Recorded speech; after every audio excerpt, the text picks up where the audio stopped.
ഭൂമിയിലെ കിതാബുകളിൽ ആര് കളിക്കും പോലെ, വ്യതിയാന ചിന്താഗതിക്കാരൻ കളിക്കും പോലെ, വെട്ടിത്തിരുത്തി കളിക്കും പോലെ, വെട്ടലും തിരുത്തലും ഒന്നും ലൗഹുൽ മഹ്ഫൂദിൽ നടക്കൂല. കാരണം ശുദ്ധിയുള്ള കരങ്ങളെ ലൗഹുൽ മഹ്ഫൂദ് തൊടൂ. കിതാബുകൾ തിരുത്തുന്ന, കിതാബുകളിൽ തിരുമറി നടത്തുന്ന വിഭാഗമല്ല. ലാ യമസ്സുഹു ഇല്ലൽ മുതഖറൂൻ. അപ്പൊ നിങ്ങൾക്ക് കിട്ടിയത് കൃത്യമായ വിവരം തന്നെ. അല്ലെങ്കിലോ നേരത്തെ പറഞ്ഞു ഇന്നഹു ലഖുർആനുൻ കരീം. എന്നിട്ട് ആ കിതാബ്, ആ ഖുർആൻ എവിടെ ആയിരുന്നു എന്ന് പറഞ്ഞു, ഫീ കിതാബിൻ മക്നൂൻ. ലാ യമസ്സുഹു എന്ന് പറഞ്ഞാൽ ആ ഖുർആൻ തന്നെ. ആ ഖുർആൻ തുടരുത് ഇല്ലൽ മുതഖറൂൻ, ശുദ്ധിയുള്ളവരല്ലാതെ. അങ്ങനെ വരുമ്പം ഉദൂ ഉള്ളവരല്ലാതെ അത് തുടരുത്. അവിടെയാണ് മുസ്ഹഫ് തൊടാൻ നമ്മൾ ഉദൂ വേണമെന്ന് പറഞ്ഞത്. സുബ്ഹാനല്ലാഹ്, ഇന്ന് അധിക വീടുകളിലും മുസ്ഹഫിന് ആദരവില്ല, മുസ്ഹഫിന് ബഹുമാനമില്ല. കാരണം നമ്മുടെയൊക്കെ വീടുകളിൽ വന്നു നോക്കിയാൽ മുസ്ഹഫിന്റെ മുസ്ഹഫ് നമ്മൾ തീരെ ആദരിക്കുന്നില്ല, ബഹുമാനിക്കുന്നില്ല. ആ മുസ്ഹഫിന്റെ മുകളിൽ വേറെ ഉള്ള എന്തൊക്കെയോ അട്ടിയിട്ടിട്ടുണ്ടാകും. ആ മുസ്ഹഫ് എവിടെയോ താഴ്ന്ന ഭാഗത്ത് വെച്ചിട്ടുണ്ടാകും, വൃത്തിയില്ലാത്ത സ്ഥലത്ത് ഇട്ടിട്ടുണ്ടാകും. മുസ്ഹഫ് എല്ലാ വീടുകളിലും ഇഷ്ടം പോലെ ഉണ്ട്. മുസ്ഹഫിനെ കാണേണ്ടതുപോലെ കാണാനും ആദരിക്കാനും എന്ന ആളില്ല. അതൊന്നും എടുത്തു മറച്ചു നോക്കി ഓതാൻ ആളില്ല. ബഹുമാന പുരസ്സരം അത് ഓതാൻ ആളില്ല, അത് കൊണ്ടു നടക്കാൻ ആളില്ല. ഈ ഒരു ദുർഗതിയാണ് യഥാർത്ഥത്തിൽ ഇന്നത്തെ ഉമ്മത്തിനുള്ളത്. ദയവ് ചെയ്ത് ഖുർആനിനെ അവഗണിക്കുന്ന, ഖുർആനിനോട് നിന്ദ്യത കാണിക്കുന്ന എന്തെങ്കിലും വാക്കോ പ്രവൃത്തിയോ വരുന്നത് പേടിക്കണം. ലാ യമസ്സുഹു ഇല്ലൽ മുതഖറൂൻ. നമ്മുടെ കൂട്ടത്തിൽ വൃത്തിയില്ലാത്തൊരു വിഭാഗം മുസ്ഹഫ് തൊടാൻ ഉദൂ വേണ്ട എന്നുള്ള ധാരണക്കാരാണ്. വേണമെന്ന് പറയുന്ന സമയത്ത് അതിനെ കൊച്ചാക്കുന്ന ഒരു വിഭാഗമുണ്ട്. ലാ യമസ്സുഹു ഇല്ലൽ മുതഖറൂൻ. എന്നിട്ട് ഉദൂ തൊടണമെങ്കിൽ, ഖുർആൻ തൊടണമെങ്കിൽ ഉദൂ വേണം എന്ന് പറഞ്ഞ ഇമാം ഷാഫി റഹ്മത്തുള്ളാഹി അലൈഹിയെ കുതിര കയറുന്നവരുമുണ്ട്. ലാ യമസ്സുഹു ഇല്ലൽ മുതഖറൂൻ എന്നത് ഇമാം ഷാഫിക്ക് തിരിഞ്ഞിട്ടില്ല. അത് ലൗഹുൽ മഹ്ഫൂദിൽ തൊടൂല എന്ന് പറഞ്ഞ, അല്ലെങ്കിൽ ഈമാനുള്ള ആളുകൾ എന്നാണ് അതുകൊണ്ട് ഉദ്ദേശം എന്നൊക്കെ പറഞ്ഞിട്ട് ഇമാം ഷാഫിയെ കുതിര കയറുന്നവരുണ്ട്. ആ പറഞ്ഞ അതൊന്നും അല്ല എന്ന് പറഞ്ഞു. എന്നാൽ അബൂ സഈദ് റഹ്മത്തുള്ളാഹി അലൈഹി പറഞ്ഞു, അശുദ്ധികളിൽ നിന്ന് ശുദ്ധിയുള്ള ആളുകൾക്ക് മാത്രമേ അത് തൊടാൻ പറ്റൂ എന്നാണ് ഈ പറഞ്ഞതിൻ്റെ അർത്ഥം. ചെറിയ അശുദ്ധിയും വലിയ അശുദ്ധിയും ഒക്കെ ശുദ്ധിയായിരിക്കണം. അങ്ങനത്തോലാണ് മുസ്ഹഫ് തൊടേണ്ടത്. അപ്പോൾ ഉദുവോടുകൂടി മാത്രമേ മുസ്ഹഫ് തൊടാവൂ എന്ന് പ്രത്യേകം പറഞ്ഞു. ചെറിയ കുട്ടികൾക്ക് പഠിക്കാൻ വേണ്ടി തൊടാതൊക്കെ നമുക്കറിയാവുന്നതാണ്. നമ്മൾ ആദരിക്കുക, ആ ഖുർആനിനെ ആദരിക്കുന്നതിൽ എന്തെങ്കിലും ഒരു പോരായ്മ നമ്മുടെ ഭാഗത്ത് വന്നാൽ അതൊരു വലിയ പോരായ്മയാണെന്ന് തന്നെ കണക്ക് കൂട്ടുക. എന്നല്ല ഈ ആയത്ത് വെച്ചിട്ട് ഇത് ലൗഹുൽ മഹ്ഫൂദിനെ പറ്റിയാ പറഞ്ഞത്, ഖുർആനിനെ പറ്റിയല്ല എന്ന് പറഞ്ഞത് നിഷേധിക്കാൻ അങ്ങനെ ഒരു സാധ്യത ഉള്ളതുകൊണ്ട് ഇതിനെ നിഷേധിക്കാൻ വേണ്ടി ഒരുങ്ങിയവരോട് ഇമാം റാസി റഹ്മത്തുള്ളാഹി അലൈഹി പറഞ്ഞു, ലൗഹുൽ മഹ്ഫൂദിൽ മുഖറബീങ്ങളല്ലാതെ തൊടില്ല, മുതഖരീങ്ങളല്ലാതെ തൊടില്ല എന്നാണ് ഈ പറഞ്ഞതെങ്കിലും ഇമാം ഷാഫി പറഞ്ഞത് സത്യമാണ്. ആരാ പറയുന്നത്? ബഹുമാനപ്പെട്ട ഇമാം റാസി റഹ്മത്തുള്ളാഹി അലൈഹി. ഇമാം ഷാഫി റളിയല്ലാഹു അൻഹു പറഞ്ഞിട്ടുണ്ട്, ഉദൂ ഉള്ളവർക്ക് ഇത് തൊടാൻ പറ്റൂ എന്ന് ഇമാം ഷാഫി പറയുന്നുണ്ട്. ലൗഹുൽ മഹ്ഫൂദാണ് ഇതുകൊണ്ട് ഉദ്ദേശമെങ്കിൽ ഫകൈഫ യസിഹു ഖൗലു ശാഫിഈ റഹ്മഹുല്ലാഹ്. ഷാഫി ഇമാം പറഞ്ഞത് എങ്ങനെയാ ശരിയാവുക? ലാ യജൂസു മസ്സുൽ മുസ്ഹഫി ലിൽ മുഹ്ദിസ്. ചെറിയ അശുദ്ധിക്കാരൻ മുസ്ഹഫ് തൊടരുത് എന്ന് പറഞ്ഞത് അതെങ്ങനെയാ ശരിയാകുക? അപ്പൊ ഇമാം റാസി പറയുകയാണ്, നഖൂൽ, നമ്മൾ മറുപടി പറയട്ടെ, അല്ലാഹു അന്നഹു മാ അഖദഹു മിൻ സ്വരീഹിൽ ആയ, ആയത്തിൽ നിന്ന് തന്നെ പിടിച്ചെടുക്കാം. അതാണ് അബൂ സഈദ് റഹ്മത്തുള്ളാഹി അലൈഹി നേരത്തെ പറഞ്ഞത്. ലാ യമസ്സുഹു എന്ന് പറഞ്ഞാൽ ഖുർആൻ തൊടൂല എന്നാണ്. അങ്ങനെ പറയുമ്പോൾ ആയത്തിൽ നിന്ന് തന്നെയാണെന്ന് വെക്കാം.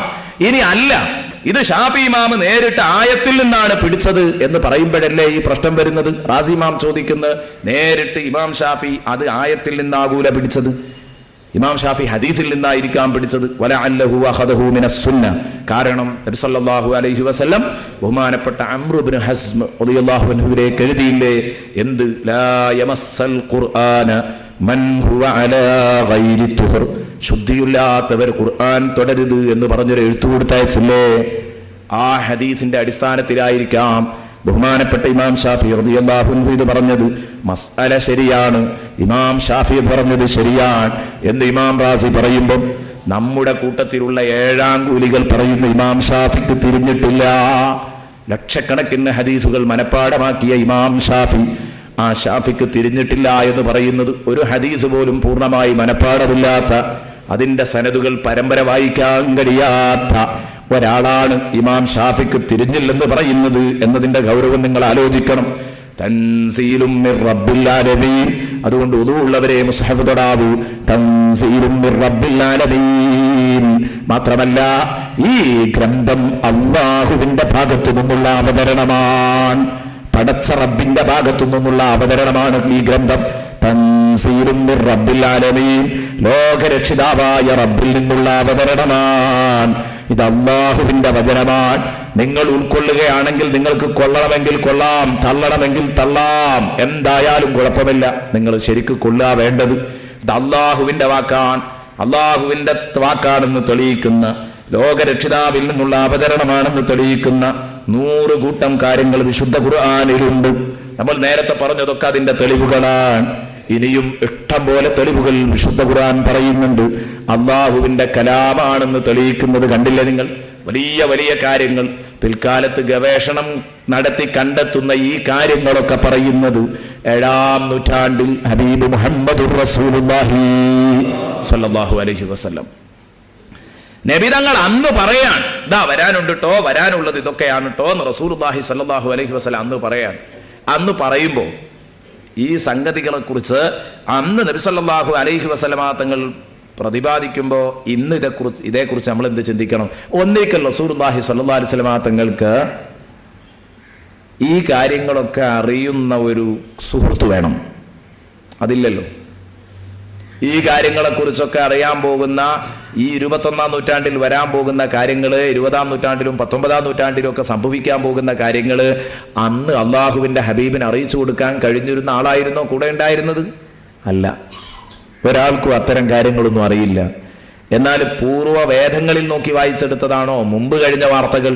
ഖുർആൻ എന്ന് പറഞ്ഞാൽ ഫീഹി നബഉ മാ ഖബലകും വ ഖബറു മാ ബഅദകും വ ഹുക്മു മാ ബൈനകും.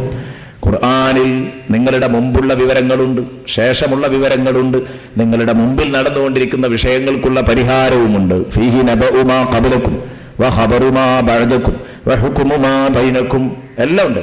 ഭാവിയുണ്ട്, വർത്തമാനമുണ്ട്, ഭൂതമുണ്ട് ഖുർആനില്. ഒന്നും വിട്ടിട്ട് കഴിഞ്ഞു പോയതുകൊണ്ട്, ഇപ്പൊ നടക്കുന്നതുകൊണ്ട്, ഇനി വരാനുള്ളതുണ്ട് ഖുർആനില്. അപ്പൊ ഞാൻ ഖുർആൻ ഒന്നും വിട്ടുപോയിട്ടില്ല, എല്ലാ ഭാഗങ്ങളും ഖുർആൻ ടച്ച് ചെയ്തിട്ടുണ്ട് എന്ന് പറയുമ്പോ കഴിഞ്ഞു പോയത് പറഞ്ഞതൊക്കെ ശരിയായിട്ടുണ്ട്. അത് ശരിയാകാൻ റസൂലുള്ള ഏതോ പഴയ കിതാബുകൾ അതിനും കഴിയൂല റസൂലുള്ളാക്ക്.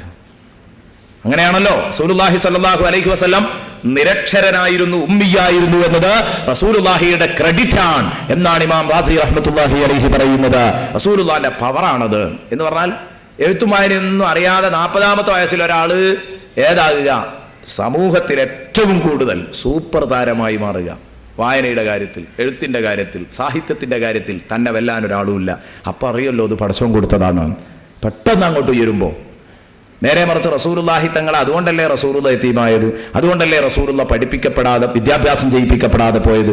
നബി തങ്ങളെ എങ്ങാനും ചെറുപ്പത്തിൽ മദ്രസയിലാക്കിയിരുന്നെങ്കിൽ നബിക്ക് ഫസ്റ്റ് ക്ലാസ് നബിക്ക് തന്നെ ആയിരിക്കുമല്ലോ. എല്ലാ ക്ലാസ്സിലും അങ്ങനെ ആയിരിക്കും. പിന്നെ വലുപ്പത്തിൽ വലിയ വലിയ അത്ഭുതങ്ങൾ പറയുമ്പോൾ അവർ പറയും അത് ചെറുപ്പത്തിൽ പഠിക്കുന്നത് തന്നെ കുറച്ച് ഉഷാറാ, അപ്പോൾ ഒന്നും കൂടി ഉഷാറായി എന്നുള്ളൂ എന്ന് പറയും. അത്രയേ ഉള്ളൂ. എന്നാൽ അങ്ങനെയല്ല, പെട്ടെന്നൊരു സുപ്രഭാതത്തിൽ പറയിപ്പിക്കണം. ആർക്കും ഇത്തരം കാര്യങ്ങളൊന്നും ആരും പ്രതീക്ഷിക്കാതിരിക്കുമ്പോൾ അങ്ങ് കൊടുക്കണം. അതാ അള്ളാഹുവിൻ്റെ തീരുമാനം. അവിടെയാണ് നബി സല്ലല്ലാഹു അലൈഹി വസല്ലമ തങ്ങൾ ഉമ്മിയായത്. അത് റസൂലുള്ളാഹിക്ക് ഒരു കുറവല്ല, റസൂലുള്ളാഹിക്ക് വലിയൊരു മഹത്വമാണത്. റസൂലുള്ള ഉമ്മിയായി എന്നുള്ളത് പഠിക്കാത്ത വിവരസ്ഥൻ, അങ്ങനെയാണ്. പഠിക്കാതെ പഠിഞ്ഞവൻ, അതാണ് യഥാർത്ഥത്തിൽ ഉമ്മിയ്. പഠിക്കാതെ പഠിഞ്ഞയാൾ ഉമ്മിയ്. അപ്പൊ എൻ്റെ പ്രിയപ്പെട്ട കൂട്ടുകാർ, നോക്ക് നിങ്ങൾ, അല്ലാഹുവിന്റെ റസൂൽ ഇത് അല്ലാഹുവിന്റെ ഗ്രന്ഥമാണെന്ന് തെളിയിക്കുന്ന ഇഷ്ടം പോലെ കാര്യങ്ങൾ വിശുദ്ധ ഖുർആനിലുണ്ട്. തൻസീലും മിർ റബ്ബിൽ ആലമീൻ. ഇത് പറഞ്ഞിട്ട് അല്ലാഹു ചോദിക്കുകയാണ്, ഇത്രയും സമഗ്രമായ ഗ്രന്ഥമാണ് കേട്ടോ ഇത്, ഞാൻ സത്യം ചെയ്ത് പ്രഖ്യാപിക്കുന്നു, ഇത് ഇതാണ്. ഇനി നിങ്ങൾക്ക് അംഗീകരിക്കണമെങ്കിൽ അംഗീകരിക്കാം, തള്ളണമെങ്കിൽ തള്ളാം. അഫബിഹാദൽ ഹദീസി അൻതും മുദ്ഹിനൂൻ. ഈ വാർത്ത കൊണ്ടാണോ നിങ്ങൾ അലംഭാവം കാണിക്കുന്നത്? അള്ളാഹു ചോദിക്കുകയാണ്. ഇതാണ് നമ്മുടെ വിഷയം. ഞാൻ പറഞ്ഞല്ലോ, ഖുർആൻ എന്തു പറഞ്ഞോ അവിടെ നമ്മൾ നിൽക്കണം. അതിൽ നമുക്ക് ഒരു അലംഭാവം ഉണ്ടാവാൻ പാടില്ല. ഈ ഖുർആനിനെയാണോ നിങ്ങൾ അവഗണിക്കുന്നത്? അള്ളാഹു ചോദിക്കുകയാണ്, അഫബിഹാദൽ ഹദീസി അൻതും മുദ്ഹിനൂൻ. ഇതാണോ നിങ്ങൾ വില വെക്കാതിരിക്കുന്നത്? ഇതാണോ നിങ്ങൾ അവഗണിക്കുന്നത്? ഈ ഖുർആനിന്റെ കാര്യത്തിലാണോ നിങ്ങൾ അലംഭാവം കാണിക്കുന്നത്? നിങ്ങൾ ഇത് കേട്ടിട്ട് ചിന്തിക്കുന്നില്ലേ? കുറെ കേട്ടല്ലോ, സ്വർഗും നരകും വലിയ വലിയ വലിയ വലിയ കാര്യങ്ങൾ ഒരുപാട് നമ്മൾ കേട്ടു, താക്കീതുകൾ, പൊള്ളുന്ന താക്കീതുകൾ കേട്ടു. എന്നിട്ട് നമുക്ക് വല്ല മാറ്റമുണ്ടോ? ഉണ്ടായേ പറ്റൂ. മഹാന്മാർ അവർ ഖുർആൻ എന്തെങ്കിലും ഓതിയോ അവിടെ നിൽക്കുമായിരുന്നു. അതാണ് അവരുടെ കണ്ടീഷൻ. നോക്കുങ്ങൾ, ഖുർആൻ ഓതിയാൽ അവിടെ നിൽക്കുക, അതൊരു വല്ലാത്ത ഭാഗ്യമാണ്. നേരെ മറിച്ചോ ഖുർആനിൽ ഇങ്ങനെ എന്തെങ്കിലുമൊക്കെ ഇങ്ങനെ സംശയം തോന്നുക, ഇത് എവിടുന്നേ കിട്ടി, ഇതെങ്ങനെയാ അല്ലാഹു തആല പറഞ്ഞത്, ഖുർആനിൽ എന്തെങ്കിലുമൊക്കെ സംശയങ്ങൾ ഇങ്ങനെ തോന്നുക, അതൊരു മുസ്ലിമിനെ സംബന്ധിച്ചിടത്തോളം അവന്റെ ഏറ്റവും വലിയ പരാജയമാണ്. മുസ്ലിമിന് അത്രയും വലിയ പരാജയം വേറെ ഒന്നും വരാനില്ല. വിശുദ്ധ ഖുർആൻ എൻ്റെ പ്രിയപ്പെട്ട കൂട്ടുകാർ ആ കാര്യങ്ങൾ നമ്മളോട് പറഞ്ഞിട്ടുണ്ട്. ഒരു മുസ്ലിമിനെ സംബന്ധിച്ചിടത്തോളം ആ മുസ്ലിം ചിന്തിക്കേണ്ട കാര്യമാണ്. ഖുർആൻ എവിടെ ഓതിയോ ആ ഖുർആൻ അവിടെ അംഗീകരിച്ചു കൊള്ളണം. തൻസീലൽ അസീസിർ റഹീം. കാരണം ഖുർആൻ അസീസും റഹീമുമായ റബ്ബിന്റെ അവതരണമാണ്. അസീസും റഹീമുമായ റബ്ബിന്റെ അവതരണമാണ് വിശുദ്ധ ഖുർആൻ. അസീസും റഹീമുമായ. എന്തിനെ അങ്ങനെ തന്നെ പറഞ്ഞത്? അള്ളാഹ് കഴിവ് കെട്ടവനല്ല എന്ന് തെളിയിക്കാനാണ് അസീസ് എന്ന് പറഞ്ഞത്. ഞാൻ പറഞ്ഞതാണ് കേട്ടിട്ടില്ലെങ്കിൽ നിങ്ങളെ ശരിക്ക് പിടിച്ച് കൈകാര്യം ചെയ്യാൻ കഴിയും എനിക്ക്. അസീസ് നിങ്ങൾ ആ രണ്ട് പ്രയോഗവും ഉണ്ട്. നല്ല ഒന്നാണ് കൊടുത്തിട്ട് സാറല്ല കേട്ടോ എന്ന് പറയുന്ന പരിപാടിയാണ്. അസീസ് ശക്തനാണ് അല്ലാഹു, പ്രതാപിയാണ് അല്ലാഹു, നിങ്ങളെ പിടിച്ച് കൈകാര്യം ചെയ്യാൻ അല്ലാഹുവിന് കഴിയും. ഇതൊക്കെ കേൾക്കുമ്പോൾ വല്ല തെറ്റും മാനുഷികമായിട്ട് എന്നിൽ നിന്ന് വന്നു പോയാൽ പിന്നെ ഒരിക്കലും പൊറുക്കൂലേ? അല്ല, റഹീം. നിങ്ങൾ തൗബ ചെയ്താൽ അവൻ പുറത്തു തരും. അവൻ കരുണക്കടലാണ്, നല്ല സ്നേഹമുള്ളവനുമാണ്. അതോടൊപ്പം എന്തും ചെയ്ത് നടക്കാം. അള്ളാനെ എത്രയും പറ്റിക്കാന്ന് കരുതിയിട്ട് കഴിവ് കെട്ട ഒരു റബ്ബാണെന്ന് കരുതണ്ട. പിടിക്കാനും ചോദ്യം ചെയ്യാനും നിന്നോട് പ്രതികാരം വീട്ടാനും കഴിയുന്നവനാണ്. അതോടൊപ്പം തന്നെ എന്തെങ്കിലും ഒന്ന് വന്നു പോയാൽ നീ കുടുങ്ങി എന്നല്ല, നിനക്ക് മാപ്പുണ്ട്. അല്ലാഹു റഹീമാണ്. തൻസീലൽ അസീസിർ റഹീം. ആ രണ്ട് പ്രയോഗങ്ങൾ അവിടെ വെക്കാൻ കാരണം മനുഷ്യൻ നിൽക്കേണ്ടത് ബൈനൽ ഖൗഫി വറജാ. അങ്ങനെയാണ് ഹദീസിൽ പഠിപ്പിച്ചത്. ആശങ്കയുടെയും പ്രതീക്ഷയുടെയും നടക്കുക. നല്ല പേടി വേണം അള്ളാഹിനെ പറ്റി. ഇപ്പം നമ്മൾ നരകവും സ്വർഗവും കേട്ടല്ലോ സൂറത്തുൽ വാഖിയയിലൂടെ. നല്ല പേടി വേണം. പഠിച്ചോരെ ഞാൻ ആ നരകത്ത് കിടക്കുമെന്ന്. പേടി എന്നെ ആവാൻ പാടില്ല, പ്രതീക്ഷയും വേണം. എങ്ങനെയെങ്കിലുമൊക്കെ ഞാൻ സ്വർഗത്തിലെത്തും. സുല്ലത്തും മിനൽ ആഖിരീൻ എന്ന് പറഞ്ഞിട്ടുണ്ടല്ലോ, അപ്പൊ ഞാനും പെട്ടേക്കാം. എന്നാലോ നരകത്ത് കടക്കുമെന്നുള്ള പേടിയും വേണം. അപ്പൊ സ്വർഗത്തിൽ കടക്കുമെന്നുള്ള പ്രതീക്ഷ ഉണ്ടാകുമ്പോഴേ അമല് വർദ്ധിപ്പിക്കുകയുള്ളൂ. നരകത്തിൽ കടക്കുന്നുള്ള പേടി ഉണ്ടാകുമ്പോഴേ തിന്മയിൽ നിന്ന് മാറി നിൽക്കൂ. അപ്പൊ അമല് വർദ്ധിപ്പിക്കാനും തിന്മയിൽ നിന്ന് മാറി നിൽക്കാനും മനുഷ്യനെ പ്രേരിപ്പിക്കുന്ന ഘടകമാണ് ഖൗഫ് റജാഇന്റെ ഇടയിൽ. അതിൻ്റെ ഇടയിലുള്ള ആ ന്യൂട്രൽ അവിടെ നിൽക്കണം. ആശങ്കയുടെയും പ്രതീക്ഷയുടെയും നടുക്കാണ് ഒരു വിശ്വാസി നിൽക്കേണ്ടത്. അവിടെ വിശ്വാസിക്ക് സലാമത്തുള്ളൂ. അള്ളാഹു നമ്മെ സലാമത്താക്കി തരട്ടെ. അള്ളാഹു നമ്മെ സലാമത്താക്കി തരട്ടെ. കൂട്ടുകാരെ, ഖുർആൻ കേൾക്കുമ്പോൾ അത് കേൾക്കുക, അത് അംഗീകരിക്കുക എന്നുള്ളൊരു വലിയ ഭാഗ്യമാണ്.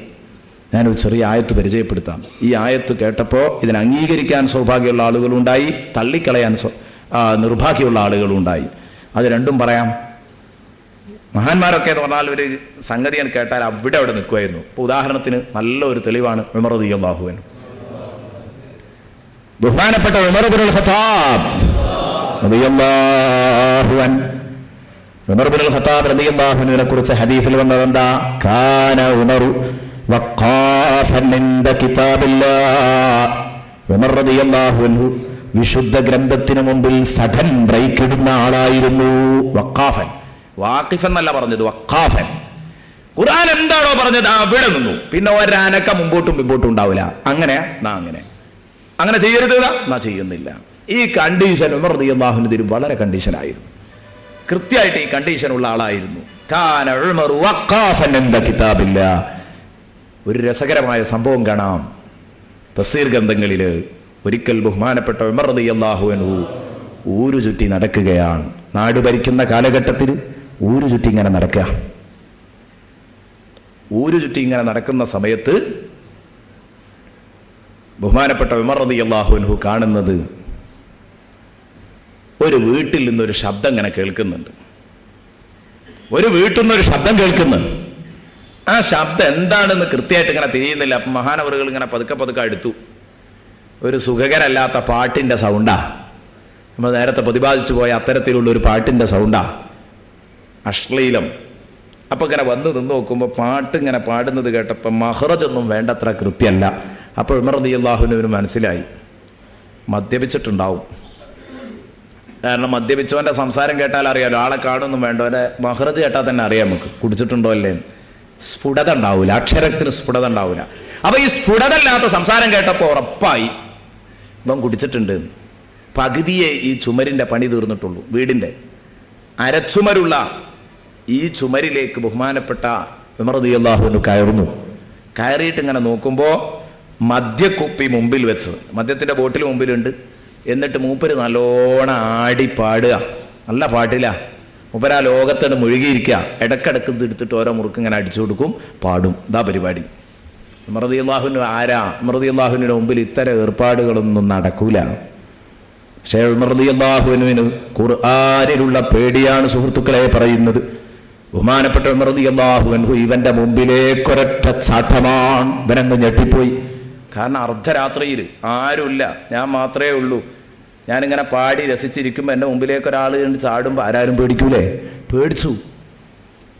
ബഹുമാനപ്പെട്ട ഉമർ റളിയല്ലാഹു അൻഹു ചോദിച്ചു, അമാ തഖാഫുല്ലാഹ റബ്ബൽ ആലമീൻ, പടച്ച റബ്ബിനെ പേടിക്കുന്നില്ലേ? അല്ലാഹുവിനെ പേടിയില്ലടോ നിനക്ക്? കള്ളു കുടിച്ച് പാട്ടും പാടിയിരിക്കുക നട്ടപ്പാതിരക്ക്. ഉമർ റളിയല്ലാഹു ഇതിൽ ഇയാൾ ശരിക്കും ഒന്ന്, അത് ഉമർ റളിയല്ലാഹുവിനെ പരിചയമുള്ളവർക്ക് ശരിക്കും പേടിയുണ്ടാവും. കാരണം ഉമറാണ് അംറും ബിൽ മഅറൂഫുൻ നഹിയുൻ അനിൽ മുൻകർ തൻ്റെ ഹോബി. എൻ്റെ ഹോബി എന്നതാ, തൻ്റെ ഇഷ്ട വിഷയം തന്നെ അതാണ്. തോന്നിയാസം ചെയ്യാൻ ഉമറിൻ്റെ മുമ്പ് ആർക്കും കൂടൂല. ഉമർ റളിയല്ലാഹുവിനെ പിടികൂടിയപ്പോൾ ഇയാൾ മനസ്സിലാക്കി, പടച്ചോനെ നിദ്ദീന്ന് സലാമത്താകാൻ ഒരു മാർഗ്ഗമേ ഉള്ളൂ, പഴയ ശീലം. അതിൽ നിന്നിട്ട് മോചിതനാകാത്തത് കൊണ്ടാണ് ഇയാളിൽ സംഭവിച്ചു പോയി. ഇയാൾ ചിന്തിച്ചു, ഇതിൽ നിന്ന് സലാമത്താകാനൊരു മാർഗമുണ്ട്. ഇയാൾക്ക് ഖുർആനിൽ നല്ല പേടിയാണ്. കാന ഉമർ വഖാഫനിൻ്റെ കിതാബിലെയാണ്. ഖുർആനോട് ഓതി അവിടെ നിൽക്കും. അപ്പം എനിക്കിപ്പോൾ ഇവിടെ രക്ഷപ്പെടാൻ മാർഗം ഖുർആൻ്റെ കുറച്ച് വചനങ്ങൾ ഓതിയാൽ എനിക്ക് രക്ഷപ്പെടാമെന്ന് ഇയാൾ ചിന്തിക്കാൻ. അപ്പോൾ ഇയാൾ ചോദിച്ചു, ഉമറെ ഞാൻ തെറ്റ് ചെയ്തു എന്നുള്ളത് ശരിയാണ്, ഒരു തെറ്റ് ഞാൻ ചെയ്തു. ഒരു തെറ്റ് ചെയ്ത എന്നെ തിരുത്തുന്നത് ആരാണ് ഉമറെ? 3 തെറ്റ് ചെയ്ത നിങ്ങളോ? സുബ്ഹാനല്ലാഹ്. ഉമർ റളിയല്ലാഹുവിനോട് ചോദിക്കുക, ഒരു തെറ്റ് ചെയ്ത എന്നെ തിരുത്താമെന്നത് 3 തെറ്റ് ചെയ്ത നിങ്ങളോ? ഉമർ റളിയല്ലാഹുവിനെ ചോദിച്ചു, ഞാൻ 3 തെറ്റോ? എന്താ ഞാൻ ചെയ്തു വെച്ച്? ഈ കുടിക്കണ കണ്ടു എന്നുള്ളത് എൻ്റെ തെറ്റ്? എന്താ ഞാൻ ചെയ്ത തെറ്റ്? ഇയാൾ പറഞ്ഞു, ഉമറെ ഒന്നാമത്തെ തെറ്റതാ. ഖുർആനിൽ ആയത്തുകൾ ഇങ്ങനെ ഓതിക്കൊടുത്തു. സൂറത്തുൽ ഹുജറാത്തിൽ അല്ലാഹ് പറഞ്ഞു, വലാ തജസ്സസൂ. സൂറത്തുൽ ഹുജറാത്തിൽ അല്ലാഹു പറഞ്ഞു, വലാ തജസ്സസൂ, നിങ്ങൾ വിശ്വാസികളുടെ രഹസ്യ പ്രവർത്തനങ്ങൾ എന്താണെന്ന് അന്വേഷിക്കണ്ട. എന്താണോ കണ്ണിൽ കാണുന്നത് അത് തിരുത്തണം, തെറ്റ് കണ്ടാൽ തിരുത്തണം. പക്ഷേ ഒരാളുടെ അരമന രഹസ്യങ്ങൾ അത് പാടി നോക്കാൻ പാടില്ല, എത്തി നോക്കാൻ പാടില്ല. അയാൾ റൂമിൻ്റെ ഉള്ളിൽ നിന്ന് എന്താ ചെയ്യണത് അല്ലേ? അങ്ങനെയുള്ള കുറേ ആൾക്കാരുണ്ടാവും. അങ്ങനെ മൂല്യരെപ്പോഴാണ് എണീക്കണത്? ചില മഹല്ലുകളിലൊക്കെ ഉണ്ടാകും. നേരത്തെ ഇരിക്കാൻ വരുന്നതുകൊണ്ടാണ് മൂല്യന്മാർക്ക് വലിയ ഇടങ്ങേറുണ്ടാകുക ചിലപ്പോൾ. അപ്പോൾ ഇങ്ങനെ ഉള്ളിൻ്റെ ഉള്ളിൽ ഇങ്ങനെ എന്താണ്, എപ്പോഴാണ് എഴുന്നേൽക്കുന്നത്, എപ്പോഴാണ് ഉറങ്ങുന്നത്, എപ്പോഴാണ് പത്രം വായിക്കുന്നത്, ഇങ്ങനെയൊക്കെ ഉള്ള ഒരാളുടെ രഹസ്യ പ്രവർത്തനങ്ങൾ, രഹസ്യങ്ങൾ ചിക്കിക്കുത്തി അന്വേഷിക്കരുത് എന്നാണ് വലാ തജസ്സസു. ഒരു മൂമിൻ്റെയും ഔറത്തിലേക്ക് പാടി നോക്കാൻ പാടില്ല. രഹസ്യങ്ങൾ, അവൻ്റെ രഹസ്യ വിവരങ്ങൾ അന്വേഷിക്കാൻ പാടില്ല, അറിയാൻ പാടില്ല. അറിഞ്ഞാൽ അയാളെ തിരുത്തണം, പക്ഷേ നോക്കി അടക്കാൻ പാടില്ല എന്നാണ്. കണ്ടാൽ തന്നെ നമ്മൾ മറച്ചു വെക്കണം, വേറെ ആരോടും പറയരുത്. അയാളോട് നന്നാവാൻ വേണ്ടി പറയണം. അതും ആദ്യഘട്ടത്തിൽ പറയേണ്ടത് ഇമാം ഗസാലി റഹ്മത്തുള്ളാഹി അലൈഹി പറഞ്ഞതുപോലെ സൂചനാപരമായിട്ടാണ്. കാരണം ഒരു മനുഷ്യനെ നന്നാക്കണം എന്നാണ് ലക്ഷ്യമെങ്കിൽ അങ്ങനെയൊക്കെ വേണം. ഒരാൾ സിനിമാ ഹാളിൽ ഇങ്ങനെ കയറുന്നത് കണ്ടു, എൻ്റെ ഒരു കൂട്ടുകാരനാണ്. ഞാൻ അയാളെ വിളിച്ചിട്ട്, എന്താടാ ഈ ഇന്ന് സിനിമാ ഹാൾക്ക് പോകുന്നുണ്ട്, ഞങ്ങാനും എന്നെ ഞാൻ കാണട്ടെ എന്ന് പറഞ്ഞാൽ ഈ കാലഘട്ടം വികൃതിയാ. ഞാനങ്ങനെ പറയുമ്പോൾ ഞാൻ കരുതണം. കാരണം അങ്ങനെ പറഞ്ഞു കഴിഞ്ഞാൽ ചിലപ്പോൾ ആ മോൻ, ആ ചെറുപ്പക്കാരൻ എന്നോട് ചോദിച്ചേക്കാം, ഞാൻ നാളെയും പോകും ഉസ്താദ്, എന്താ കാട്ടിക്കാളുകയാണ്, സംഗതി കഴിഞ്ഞല്ലോ. അപ്പം അങ്ങനെയല്ല പറയേണ്ടത്. ഞാനിന്നിങ്ങനെ പോരുമ്പോൾ സിനിമാ ഹാളിൽ ടിക്കറ്റിന് തിരക്കുന്ന ഒരു നീണ്ട ക്യൂ കണ്ടു. ആ കൂട്ടത്തിൽ ഒരാളെങ്ങനെ കണ്ടു, അത് നിൻ്റെ അതേ രൂപത്തിലൊരാളെ ഞാൻ അങ്ങനെ കണ്ടു. ഈ എന്തായാലും ആവൂലല്ലോ, എനിക്ക് കുറച്ചൊക്കെ ഒരു ബോധമുണ്ട് എന്നാണ് ഞാൻ വിശ്വസിക്കുന്നത്. ഈ എന്തായാലും ആവൂല, മോൻ എന്തായാലും ആകൂല എന്നെനിക്കറിയാം. എന്നാലും എനിക്കൊരു പേടി ഇങ്ങനെ അത് കണ്ടപ്പോൾ, വേറെ ആരെയും കണ്ടണമെങ്കിൽ അത് ഇയാണെന്നിട്ട് വിചാരിച്ചിട്ടുണ്ടാവുമോ എന്ന്. അത്ര പറഞ്ഞവിടെ നിർത്തി. എന്നാൽ ഇവൻ ഒറ്റയ്ക്ക് ഇങ്ങനെ ചിന്തിക്കും, സംഗതി എന്തായാലും ഇപ്പം മൂല്യരെ കണ്ടു, മാനക്കേടായിപ്പോയി. ഏതായാലും ഒരു ധൈര്യമുണ്ട്, ഒരു സമാധാനമുണ്ട്, ഞാനല്ലാന്ന് ഉസ്താദ് ഉറച്ചു വിശ്വസിക്കുന്നു. അത് ഇവനൊരു ധൈര്യമാണ്. അപ്പം ഇനി മേലാൽ ഞാൻ പോകരുത് എന്നവൻ തീരുമാനിക്കും. അത് അന്ന് തന്നെ തീരുമാനിക്കുന്നതാണ്. തീരുമാനം എടുത്തു കഴിയും. നേരെ മറിച്ച് ബലാത്കാരമായിട്ടും ഗൗരവത്തിലും അവനോട് ഞാൻ സംസാരിക്കാൻ നിന്നാൽ അവനെ നന്നാക്കാൻ പ്രയാസപ്പെടും. വീണ്ടും തുടരുകയാണെങ്കിൽ പറയണം. ഒരു നിലക്കും തിരുത്തിയിട്ട് തിരുത്തുന്നില്ലെങ്കിൽ ഇവന്റെ ഷെറിൽ നിന്ന് ജനങ്ങൾ രക്ഷപ്പെട്ടു നിൽക്കാൻ വേണ്ടി ജനങ്ങളോട് അത് പറയണം. ഇവരിങ്ങനെ ഒരു ദൂഷ്യ രൂപമുണ്ട്, ദൂഷ്യവശമുണ്ട്, അത് പിന്നെ പറയാവൂ, വളരെ വൈകിയേ പറയാവൂ. അങ്ങനെയാണ് ശരിക്കുള്ളത്. അപ്പൊ വലാ തജസ്സസു, രഹസ്യ അന്വേഷണം നടത്തരുത്, രഹസ്യങ്ങൾ ചിക്കിക്കുത്തി അന്വേഷിക്കരുത് എന്നല്ലേ. ഉമറേ, ഞാൻ റോട്ടുമ്മ വന്ന് കുടിച്ചിട്ടില്ല, ഞാൻ വീട്ടിൻ്റെ അകത്തുനിന്നാ കുടിച്ചത്, നിങ്ങൾ കണ്ടത് തെറ്റാണെന്നല്ല ഞാൻ പറയുന്നത്. പക്ഷെ നിങ്ങൾ എന്തിനിതിങ്ങനെ നോക്കി നടക്കണം? നമ്മളാണെങ്കിൽ വിടുവോ? ഈ ജാതി ആയത്തൊക്കെ ഓതിയിട്ട് അത് ശരി, ഈ കുടുങ്ങിയപ്പോൾ ആയത്തോതി രക്ഷപ്പെടാൻ നോക്കിയാലേ നടക്കൂല മനേന്ന് പറയില്ലേ, ഇന്നോട് ആയത്തോതുകയല്ലേ എന്ന് സ്വാഭാവികമായിട്ട് പറയില്ലേ. ഉമർ റളിയല്ലാഹു അൻഹു അങ്ങോട്ടും ഇങ്ങോട്ടും ഒന്നും ചിന്തിക്കുന്നില്ല. ഇത് കേട്ടപ്പോൾ ഉമർ റളിയല്ലാഹു അൻഹു പറഞ്ഞു, മോനെ നമ്പർ 1, ഇനി രണ്ടാമത്തെ ആയത്തൊന്ന് ഓതിയാ. ഞാൻ 2-3 തെറ്റ് ചെയ്തു എന്നാ ജി പറയുന്നത്. രണ്ടാമത്തെ ആയത്തെന്താ അതോത്. അപ്പോൾ പറഞ്ഞു രണ്ടാമത്തേത്, യാ അയ്യുഹല്ലദീന ആമനൂ ലാ തദ്ഖുലൂ ബുയൂതൻ ഗൈറ ബുയൂതികും ഹത്താ തസ്തഅനിസു വതുസല്ലിമൂ അലാ അഹ്ലിഹാ. ഖുർആനിൽ അല്ലാഹു എന്താ പറഞ്ഞത്? നിങ്ങളെ വീടല്ലാത്ത അന്യൻ്റെ വീട്ടിലേക്ക് കയറി ചെല്ലുമ്പോൾ സമ്മതം ചോദിക്കണം, സലാമും ചെല്ലണം. നിങ്ങൾ സമ്മതം ചോദിച്ചിട്ടില്ല, സലാമും പറഞ്ഞിട്ടില്ല, മുന്നിക്ക് വീണപ്പോഴാണ് ഞാൻ കണ്ടത്. നിങ്ങളെന്നോട് സമ്മതം ചോദിച്ചോ എൻ്റെ വീട്ടിൽ കയറാൻ? നിങ്ങളെന്നോട് സലാം പറഞ്ഞു? ഉമർ റളിയല്ലാഹു അൻഹു കാമാ മിണ്ടിയില്ല. ഉമർ റളിയല്ലാഹു അൻഹു പറഞ്ഞു, മൂന്നാമത്തെ ആയത്തോത് മോനെ. അവിടുന്ന് പറഞ്ഞു, മൂന്നാമത് പടച്ച റബ്ബ് പറഞ്ഞു, വദ്ഖുലുൽ ബുയൂത മിൻ അബ്വാബിഹാ,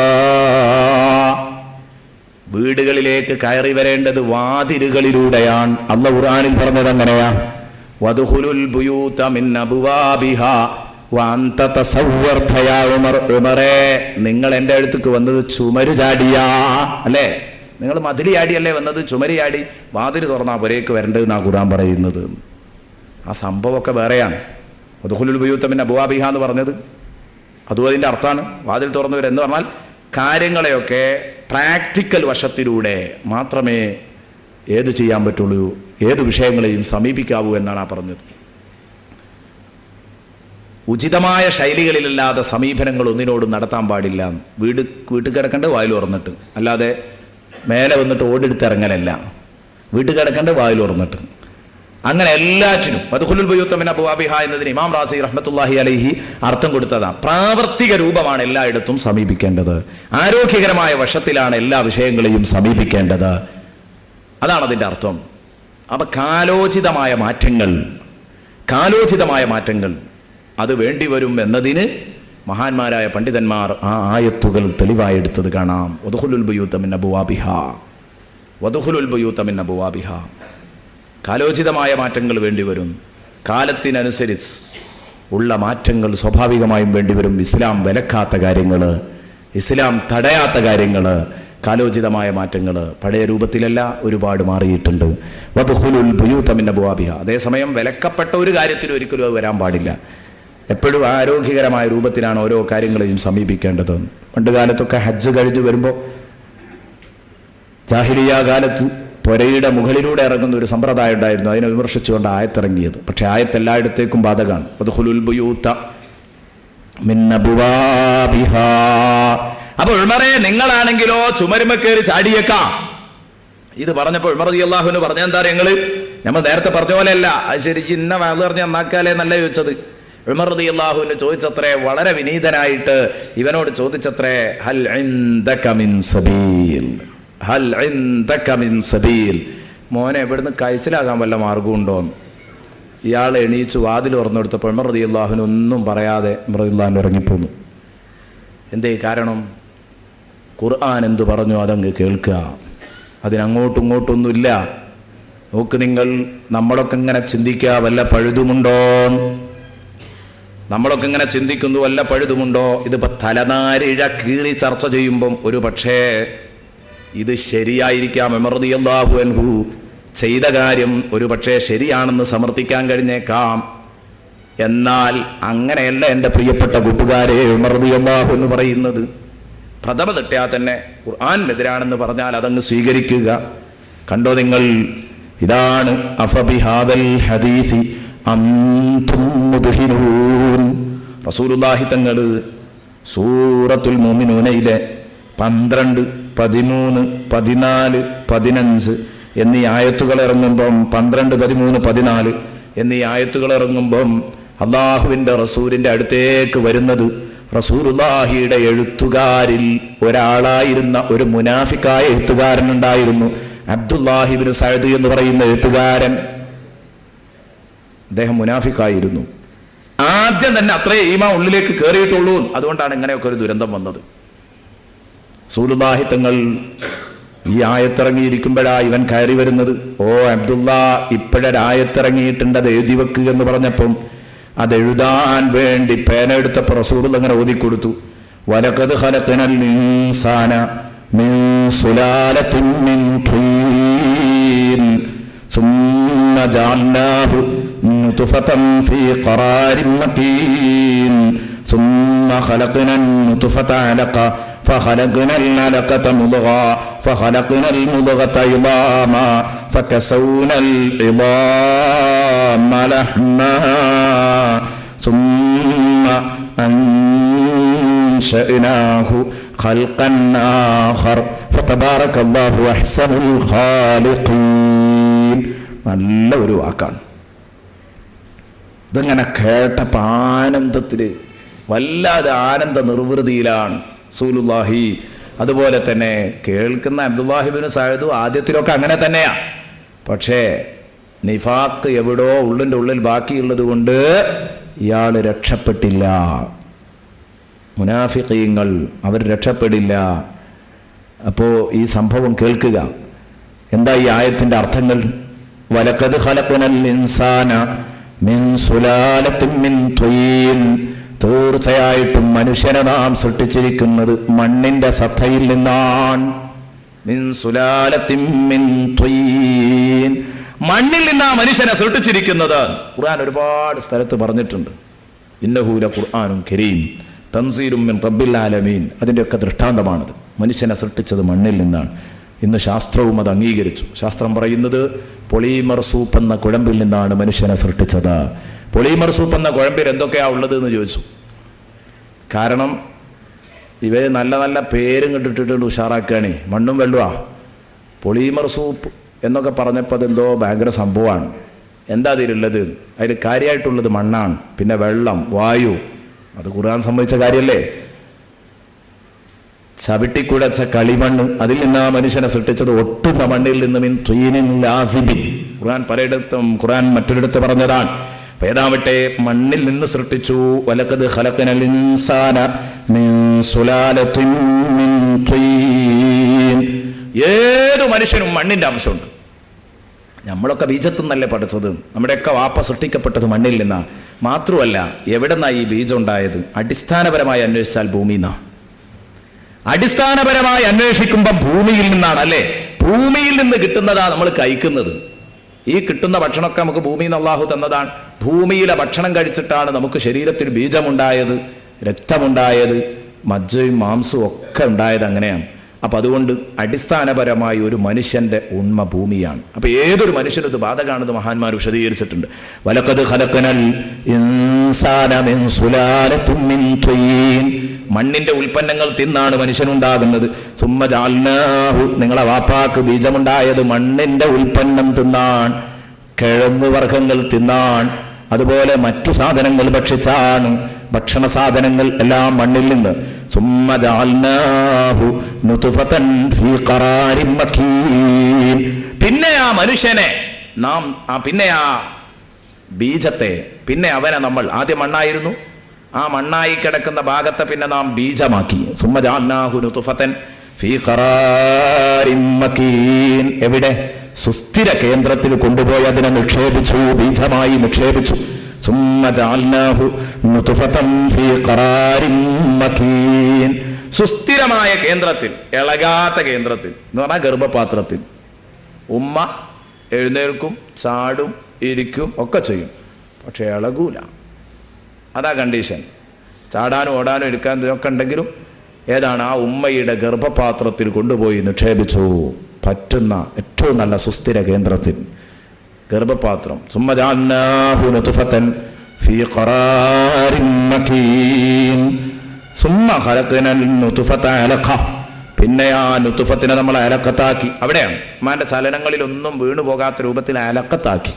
അലക്കത്ത് എന്ന് പറഞ്ഞാൽ ഒട്ടിപ്പിടിക്കുന്ന രക്തപിണ്ഡം, ഒട്ടിപ്പിടിക്കുന്ന രക്തപിണ്ഡമാക്കി മാറ്റി.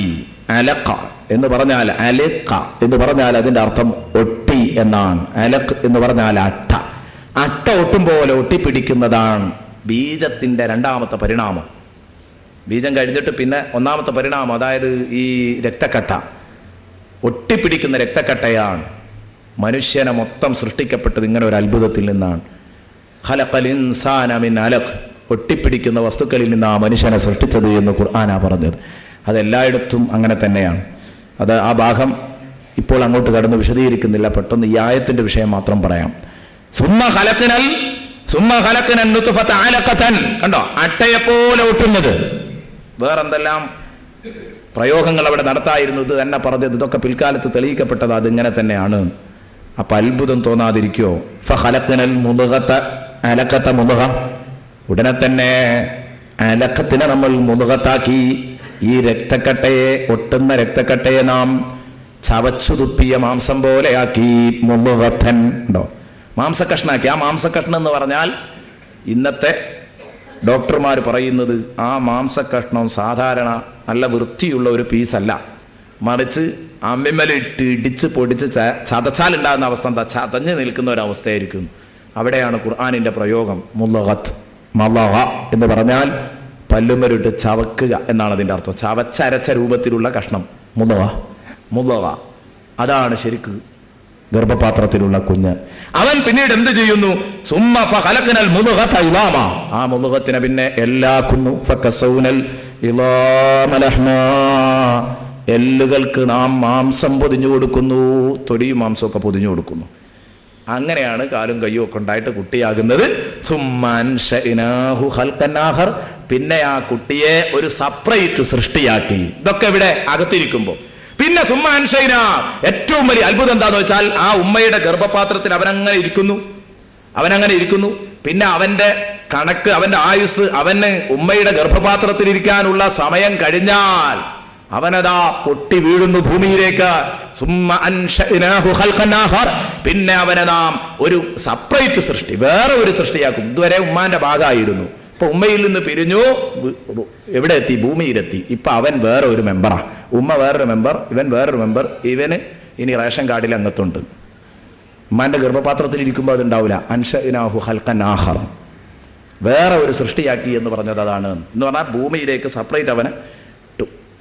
അവിടെ വെച്ചിട്ട് എങ്ങാനും ശ്വസിക്കാനുള്ള അനുവാദമല്ലല്ലോ. ഉമ്മ ശ്വസിക്കൂരെങ്കിൽ ഇപ്പം മരിക്കും. അതിനകത്ത് ഇനി അങ്ങനെയല്ല. ഇനി ഉമ്മാൻ്റെത് വേറെ, അവൻ്റെ വേറെ. അപ്പൊ ഈ ഘട്ടങ്ങളൊക്കെ റസൂലുള്ളാഹി അങ്ങനെ പറഞ്ഞു കൊടുക്കൽ എന്താ എഴുതിയേക്കാൻ പറയുന്നത്. അപ്പൊ അറബിയായ അബ്ദുല്ലാഹിബ്നു സഅദ്, അബ്ദുല്ലാഹിബ്നു മസ്ഊദ് അല്ലട്ടോ, മസ്ഊദ് വലിയൊരു മഹാനാ, അബ്ദുല്ലാഹിബ്നു സഅദ്, ഇത് കേട്ടപ്പോ ഇവനിതിങ്ങനെ എഴുതുക. പക്ഷേ ഇതിങ്ങനെ കേട്ടപ്പോൾ ഭയങ്കര അത്ഭുതം. അങ്ങനെയൊക്കെയാണോ സൃഷ്ടികർമ്മം നടത്തുന്നത്? വല്ലാത്ത അത്ഭുതം തന്നെയാ.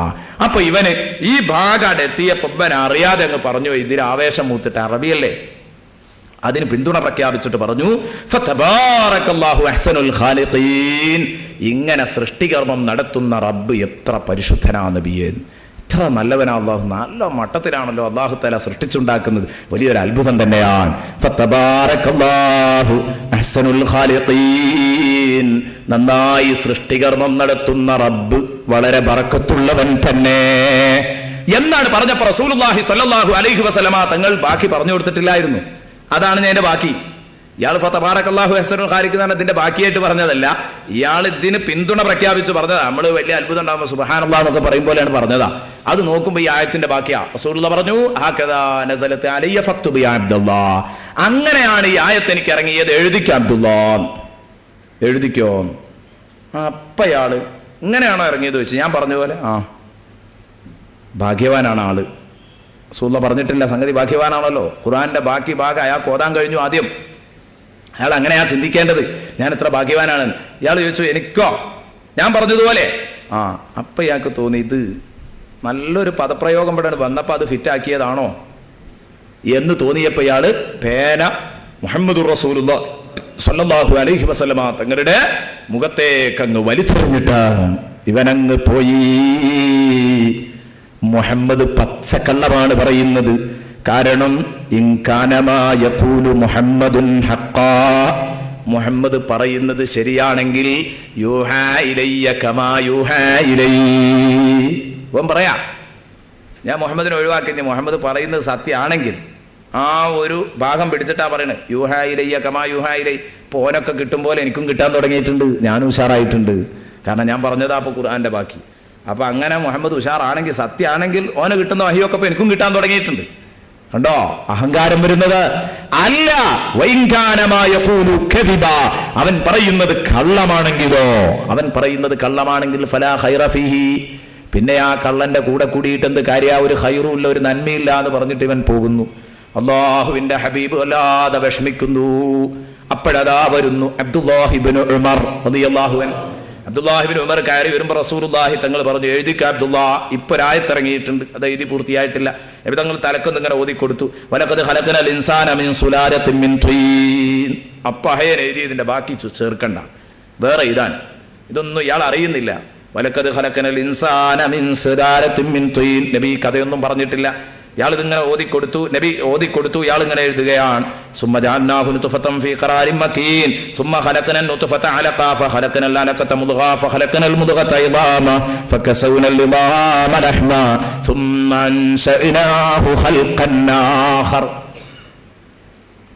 അതാ അപ്രതീക്ഷിതമായിട്ട് ബഹുമാനപ്പെട്ട അബ്ദുല്ലാഹിബ്നു ഉമർ, ഈ അബ്ദുള്ളയും പറഞ്ഞു ഇതേ വാക്ക്. അറബികളാകുമ്പോൾ അങ്ങനെ ഒരു ഒത്തുവരിക, അങ്ങനെ ഒരു യാദൃശികതയിലൊന്നും നമുക്ക് അത്ഭുതം ഉണ്ടാവില്ല. കാരണം ഇത്ര വലിയൊരു അത്ഭുതം കേട്ടപ്പോൾ ഇയാളും പറഞ്ഞു ഫതബാറകല്ലാഹു അഹ്സനുൽ ഖാലിഖീൻ.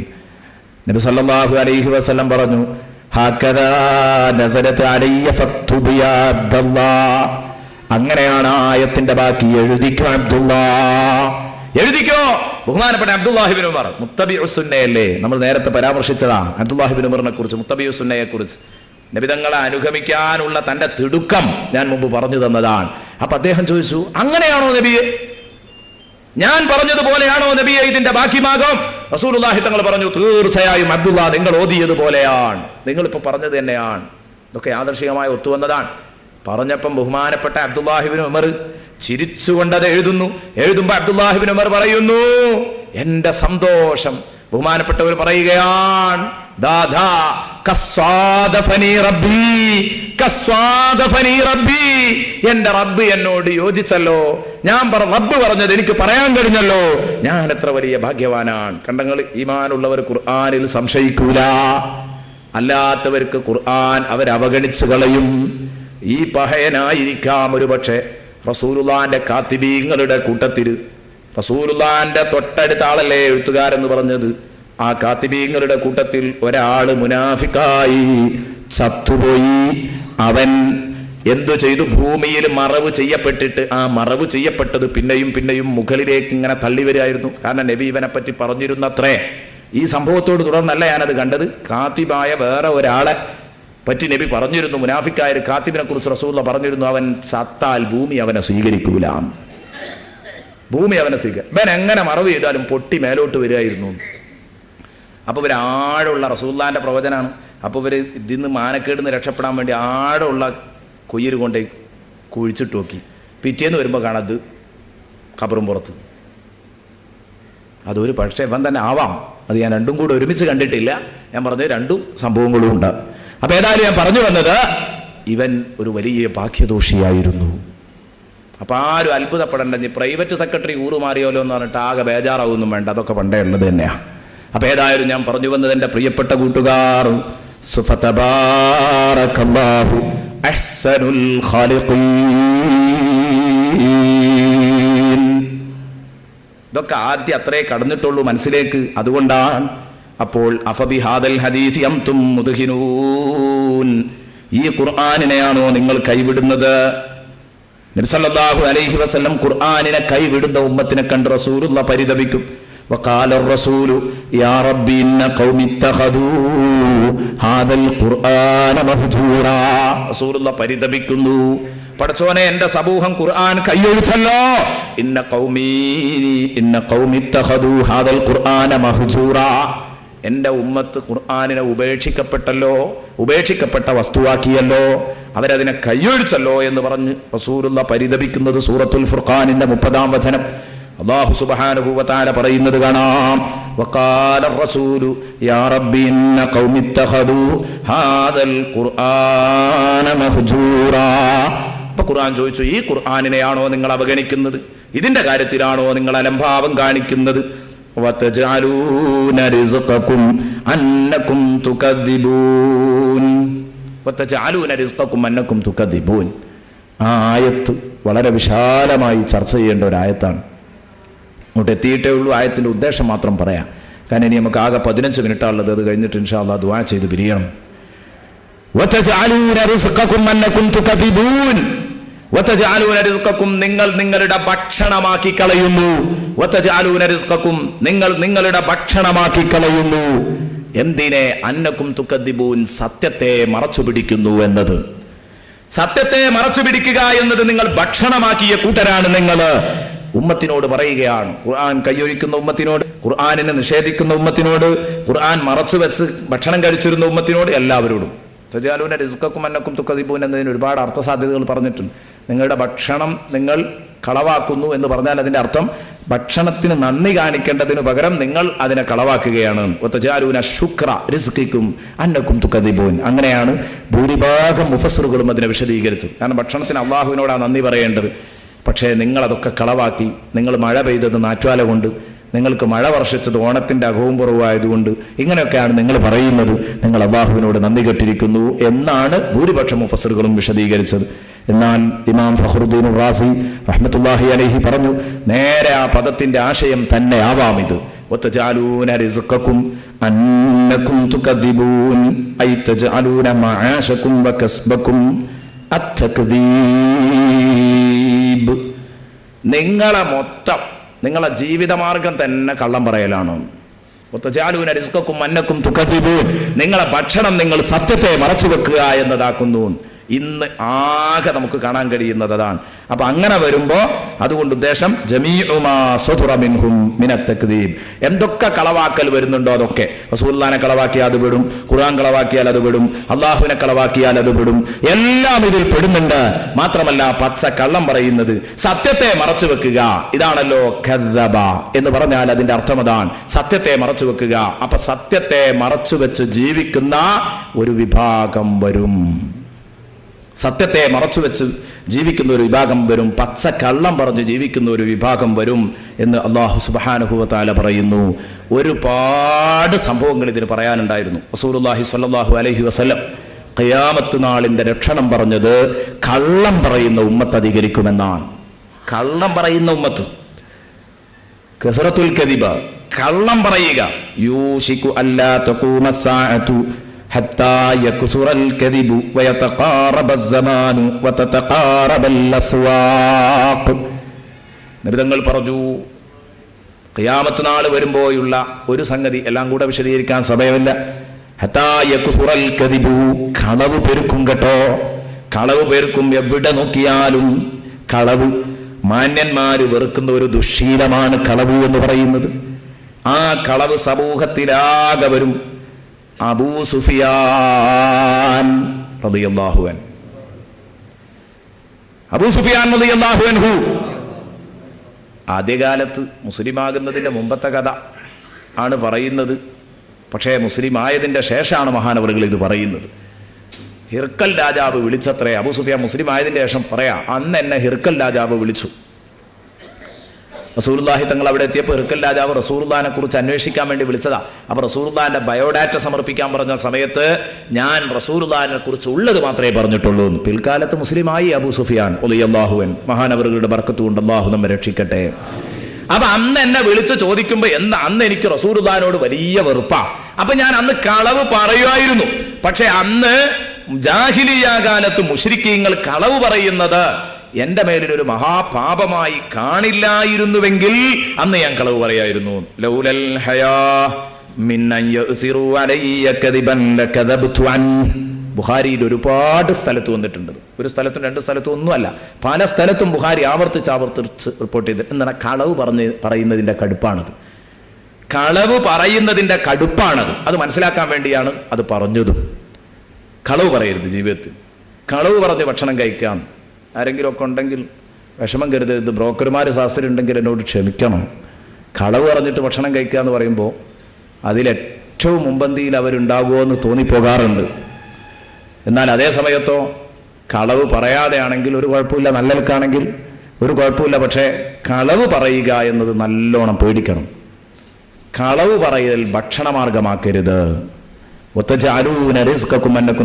അപ്പോൾ അറബികൾ എന്നെ കുറ്റപ്പെടുത്തും എന്ന നാണക്കേട് എനിക്കില്ലായിരുന്നു. അബൂ സുഫിയാൻ കള്ളം പറഞ്ഞു എന്ന് പറയുന്നുള്ള പേടി എനിക്കില്ലായിരുന്നെങ്കിൽ ഞാൻ അന്ന് മുഹമ്മദിനെ കുറിച്ച് കള്ളം പറയുമായിരുന്നു. പക്ഷേ മുഹമ്മദ് റസൂലുള്ളാഹി തങ്ങളെപ്പറ്റി ഒരു അക്ഷരം പോലും ഞാൻ കള്ളം പറഞ്ഞില്ല. വിശ്വാസിക്ക് ഏത് വീക്ക്നെസ് ഉണ്ടായാലും കള്ളം പറഞ്ഞുകൂടാ. നബി സല്ലല്ലാഹു അലൈഹി വസല്ലം തങ്ങൾ അങ്ങനെയാ പഠിപ്പിച്ചത്. വിശ്വാസിക്ക് ഏത് ദുർബലതയും ചിലപ്പോൾ ഉണ്ടാവാം. നബി തങ്ങളോട് ഒരിക്കൽ ഒരു സഹാബി വന്നിട്ട് ചോദിക്കുക, നബിയെ വിശ്വാസി വ്യഭിചരിക്കോ? നബി ചോദിച്ചു, ഒരു ദുർബല നിമിഷത്തിൽ അങ്ങനെയൊക്കെ പെട്ടുപോയേക്കാം. അതെന്താ നബിയെ? ഒന്നുമല്ല, അല്ലാഹു തആല അതാ അസ്സാനി വസാനിയ എന്ന് പറഞ്ഞു വ്യഭിചാരികളായ സ്ത്രീ പുരുഷന്മാർക്കുള്ള ഹദ്ദ് പറഞ്ഞിട്ടുണ്ടല്ലോ. എറിഞ്ഞു കൊല്ലാനും 100 അടിയടിക്കാനും 1 കൊല്ലം നാട് കടത്താനും ഒക്കെ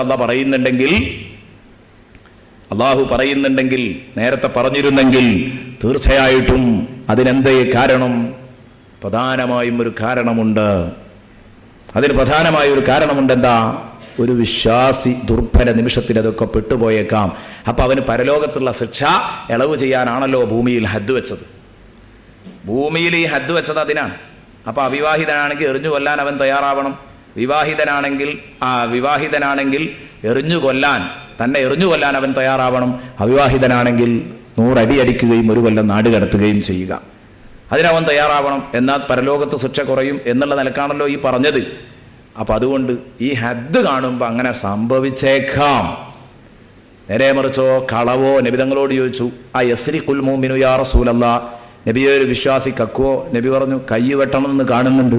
അപ്പോൾ എപ്പോഴെങ്കിലുമൊക്കെ മോഷ്ടിച്ചേക്കാം. മോഷ്ടിച്ചാൽ പിന്നെ നാളെ പരലോകത്ത് രക്ഷപ്പെടാനുള്ള മാർഗം മോഷ്ടിച്ച സാധനം തിരിച്ചു കൊടുക്കുക, തൻ്റെ കൈ കൊത്താൻ, ഇസ്ലാമിക ഭരണാധിപന്റെ മുമ്പിൽ ചെന്ന് ഇസ്ലാമിക ഭരണാധിപന്റെ മുമ്പിൽ ചെന്ന് കീഴടങ്ങുക. ശരി, അപ്പൊ അങ്ങനെ സംഭവിക്കുന്നത് ഒരു ദുർബല നിമിഷത്തിൽ അത് സംഭവിക്കാവുന്നത് കൊണ്ടാണല്ലോ. ഇതൊക്കെ ചോദിച്ചതിന് ശേഷം ഈ സഹാബി ചോദിച്ചു, അയക്ദിബുൽ മുഅ്മിനു യാ റസൂലല്ലാഹ്, നബിയെ ഒരു മുഅ്മിന് കള്ളം പറയോ? ഖാലല, കള്ളം വിശ്വാസി പറയൂല എന്ന് പറഞ്ഞു. എന്തേന്ന് ചോദിച്ചു. കള്ളം പറഞ്ഞാൽ ഇന്ന ശിക്ഷയാണെന്ന് എവിടെയും കാണുന്നില്ല. അപ്പോൾ പറയാൻ പാടില്ല എന്നാണ് അതിൻ്റെ കണ്ടീഷൻ. നോക്ക് നിങ്ങൾ, നമ്മൾ ചിന്തിക്കുന്നുണ്ടോ? നമ്മൾ ഇന്ന് ജീവിതത്തിൽ ഏറ്റവും കൂടുതൽ പറയുന്നത് കള്ളാണ്. കളവ് പറയാന്ന് പറഞ്ഞാൽ ഒരു വിഷയമേ അല്ല. മാധ്യമങ്ങളിൽ നോക്കിയാൽ അങ്ങനെ, പത്രമാധ്യമങ്ങളിൽ നോക്കിയാൽ അങ്ങനെ, ചാനലുകൾ നോക്കിയാൽ അങ്ങനെ, നമ്മുടെ സംസാരങ്ങളിൽ അങ്ങനെ, വീഡിയോ കോലായിൽ ഇരുന്നിട്ട് പറയാൻ, പച്ചക്കള്ളം പറയാൻ. അതും പച്ചക്കള്ളം എന്ന് പറഞ്ഞാൽ പണ്ഡിതന്മാരുടെ മാംസം വിഷമാണ്. അതടക്കം അവരുടെ പേരിലടക്കം വലിയ വലിയ കെട്ടിച്ചമച്ച കള്ളം പറയാൻ 5 നേരം നിസ്കരിക്കുന്ന, റമദാൻ മാസത്തിൽ നോമ്പനുഷ്ഠിച്ച, തറാവീഹ് നിസ്കരിച്ച ഉപ്പക്കൊരു മടിയുമില്ലെങ്കിൽ ഈ ഉപ്പ തൽക്കാലം രക്ഷപ്പെടൂല. നല്ലോണം ചിന്തിക്കണം, വിഷയത്തിൻ്റെ ഗൗരവം ആലോചിക്കണം. എന്തോ നമ്മൾ വിഷയത്തെക്കുറിച്ച് തീരെ ചിന്തിക്കുന്നില്ല എന്ന് പറഞ്ഞാൽ ഒരു വിശ്വാസിക്ക് പിന്നെ എപ്പോഴെങ്കിലുമൊക്കെ നിർബന്ധമായിട്ട് കള്ളം പറയേണ്ടി വരില്ലേ? ഒരു വിഷയമാണല്ലോ. കള്ളം പറയാതെ ഇപ്പം എങ്ങനെ ജീവിക്കാൻ കഴിയുമോ? കള്ളം പറയേണ്ടി വരില്ലേ? ഇമാം ബുഖാരി പറഞ്ഞു, വിശ്വാസിക്ക് കള്ളം പറയേണ്ടി വന്നെങ്കിൽ അവിടെയും അവൻ പറയരുത്, സൂചനാപരമായിട്ട് പറഞ്ഞൊഴിയാൻ ചാൻസ് ഉണ്ട്. ഇന്ന ഫീ മആരീദിൽ കലാമി, സൂചനാപരമായ സംസാരങ്ങളിൽ വിശ്വാസിക്ക് ലമന്ദൂഹതൻ അനിൽ കദിബി, കളവിനെ തൊട്ട് രക്ഷപ്പെടാൻ മാർഗമുണ്ട്. ഇമാം ബുഖാരി അദബുൽ മുഫ്രദിൽ ഉദ്ധരിക്കുന്നത് കാണാം. വിശ്വാസിക്ക് സൂചനാപരമായിട്ട് പറഞ്ഞ കള്ളു അല്ല, എന്നാ സംഗതി രക്ഷപ്പെട്ടും ചെയ്തു, പിള്ള ഇടങ്ങേറുന്ന് രക്ഷപ്പെട്ടും ചെയ്തു. കള്ളം പറയാതെ വ്യംഗ്യമായി പറഞ്ഞ് രക്ഷപ്പെടാൻ കഴിയും. ബഹുമാനപ്പെട്ട ഇബ്രാഹിം നബി അലൈഹിസ്സലാം പറഞ്ഞതുപോലെ, ധാരാന്ന് ചോദിച്ചപ്പോൾ എൻ്റെ പെങ്ങളാന്ന് പറഞ്ഞില്ലേ ഭാര്യയെക്കുറിച്ച് എന്ന് പറഞ്ഞാൽ ഇന്നമൽ മുഅ്മിനൂന ഇഖ്വ എന്ന അർത്ഥത്തിൽ പെങ്ങളാണെന്ന് പറഞ്ഞതാണ്. പെങ്ങളാണെങ്കിൽ രാജാവ് പിടിക്കില്ല, അല്ലെങ്കിൽ രാജാവ് പിടിക്കും. അതുകൊണ്ടാണ് അത് പറയേണ്ടി വന്നത്. അപ്പൊ സൂചനാപരമായിട്ടത് പറഞ്ഞ് ഒഴിയാനുള്ള ഒരു ചാൻസ്. ഇങ്ങനെ എങ്കിലും പറയൽ നിർബന്ധമാകുന്ന സാഹചര്യത്തിൽ അങ്ങനെ പറയാവൂ. പറഞ്ഞത് സത്യമായിരിക്കണം, അത് ഉറപ്പാണ്. അങ്ങനെ നമ്മൾ പലപ്പോഴൊക്കെ ചിലപ്പോൾ പറയൂ, കുടുങ്ങുന്ന ഘട്ടമുണ്ടാവും. അങ്ങനെ കുടുങ്ങുന്ന ഘട്ടമാണെങ്കിൽ അങ്ങനെയൊക്കെ പറയുകയാണെങ്കിലും അല്ലാതെ നമ്മളിപ്പോൾ അങ്ങനെയൊന്നും നോക്കില്ല. സൂചനയാണോ വ്യക്തമാണോ, നമ്മൾ വ്യക്തമായിട്ട് പച്ചക്ക് അടച്ചത് പറയല, സംഗതി ഇല്ല. കാരണം നമുക്കൊരു വിഷമവും കള്ളം പറയുന്നതിൽ. നേരെ മറിച്ച് ശരിക്ക് ഇങ്ങനെ പറയാൻ പറ്റൂ എന്ന് അതെന്നെ പറയൽ അത്യാവശ്യമായി വരുന്ന ഘട്ടത്തിൽ അവിടെ തന്നെ അങ്ങനെ മറ പിടിച്ചേ സംസാരിക്കാൻ പറ്റുള്ളൂ. അങ്ങനെ ഉണ്ടല്ലോ, ഒരാളെപ്പറ്റി അന്വേഷിച്ച് വരുന്നു, അയാൾ ഒരിക്കലും കാണിച്ചു കൊടുക്കാൻ പറ്റില്ല, മറച്ചു വെക്കേണ്ട ആളാണ്.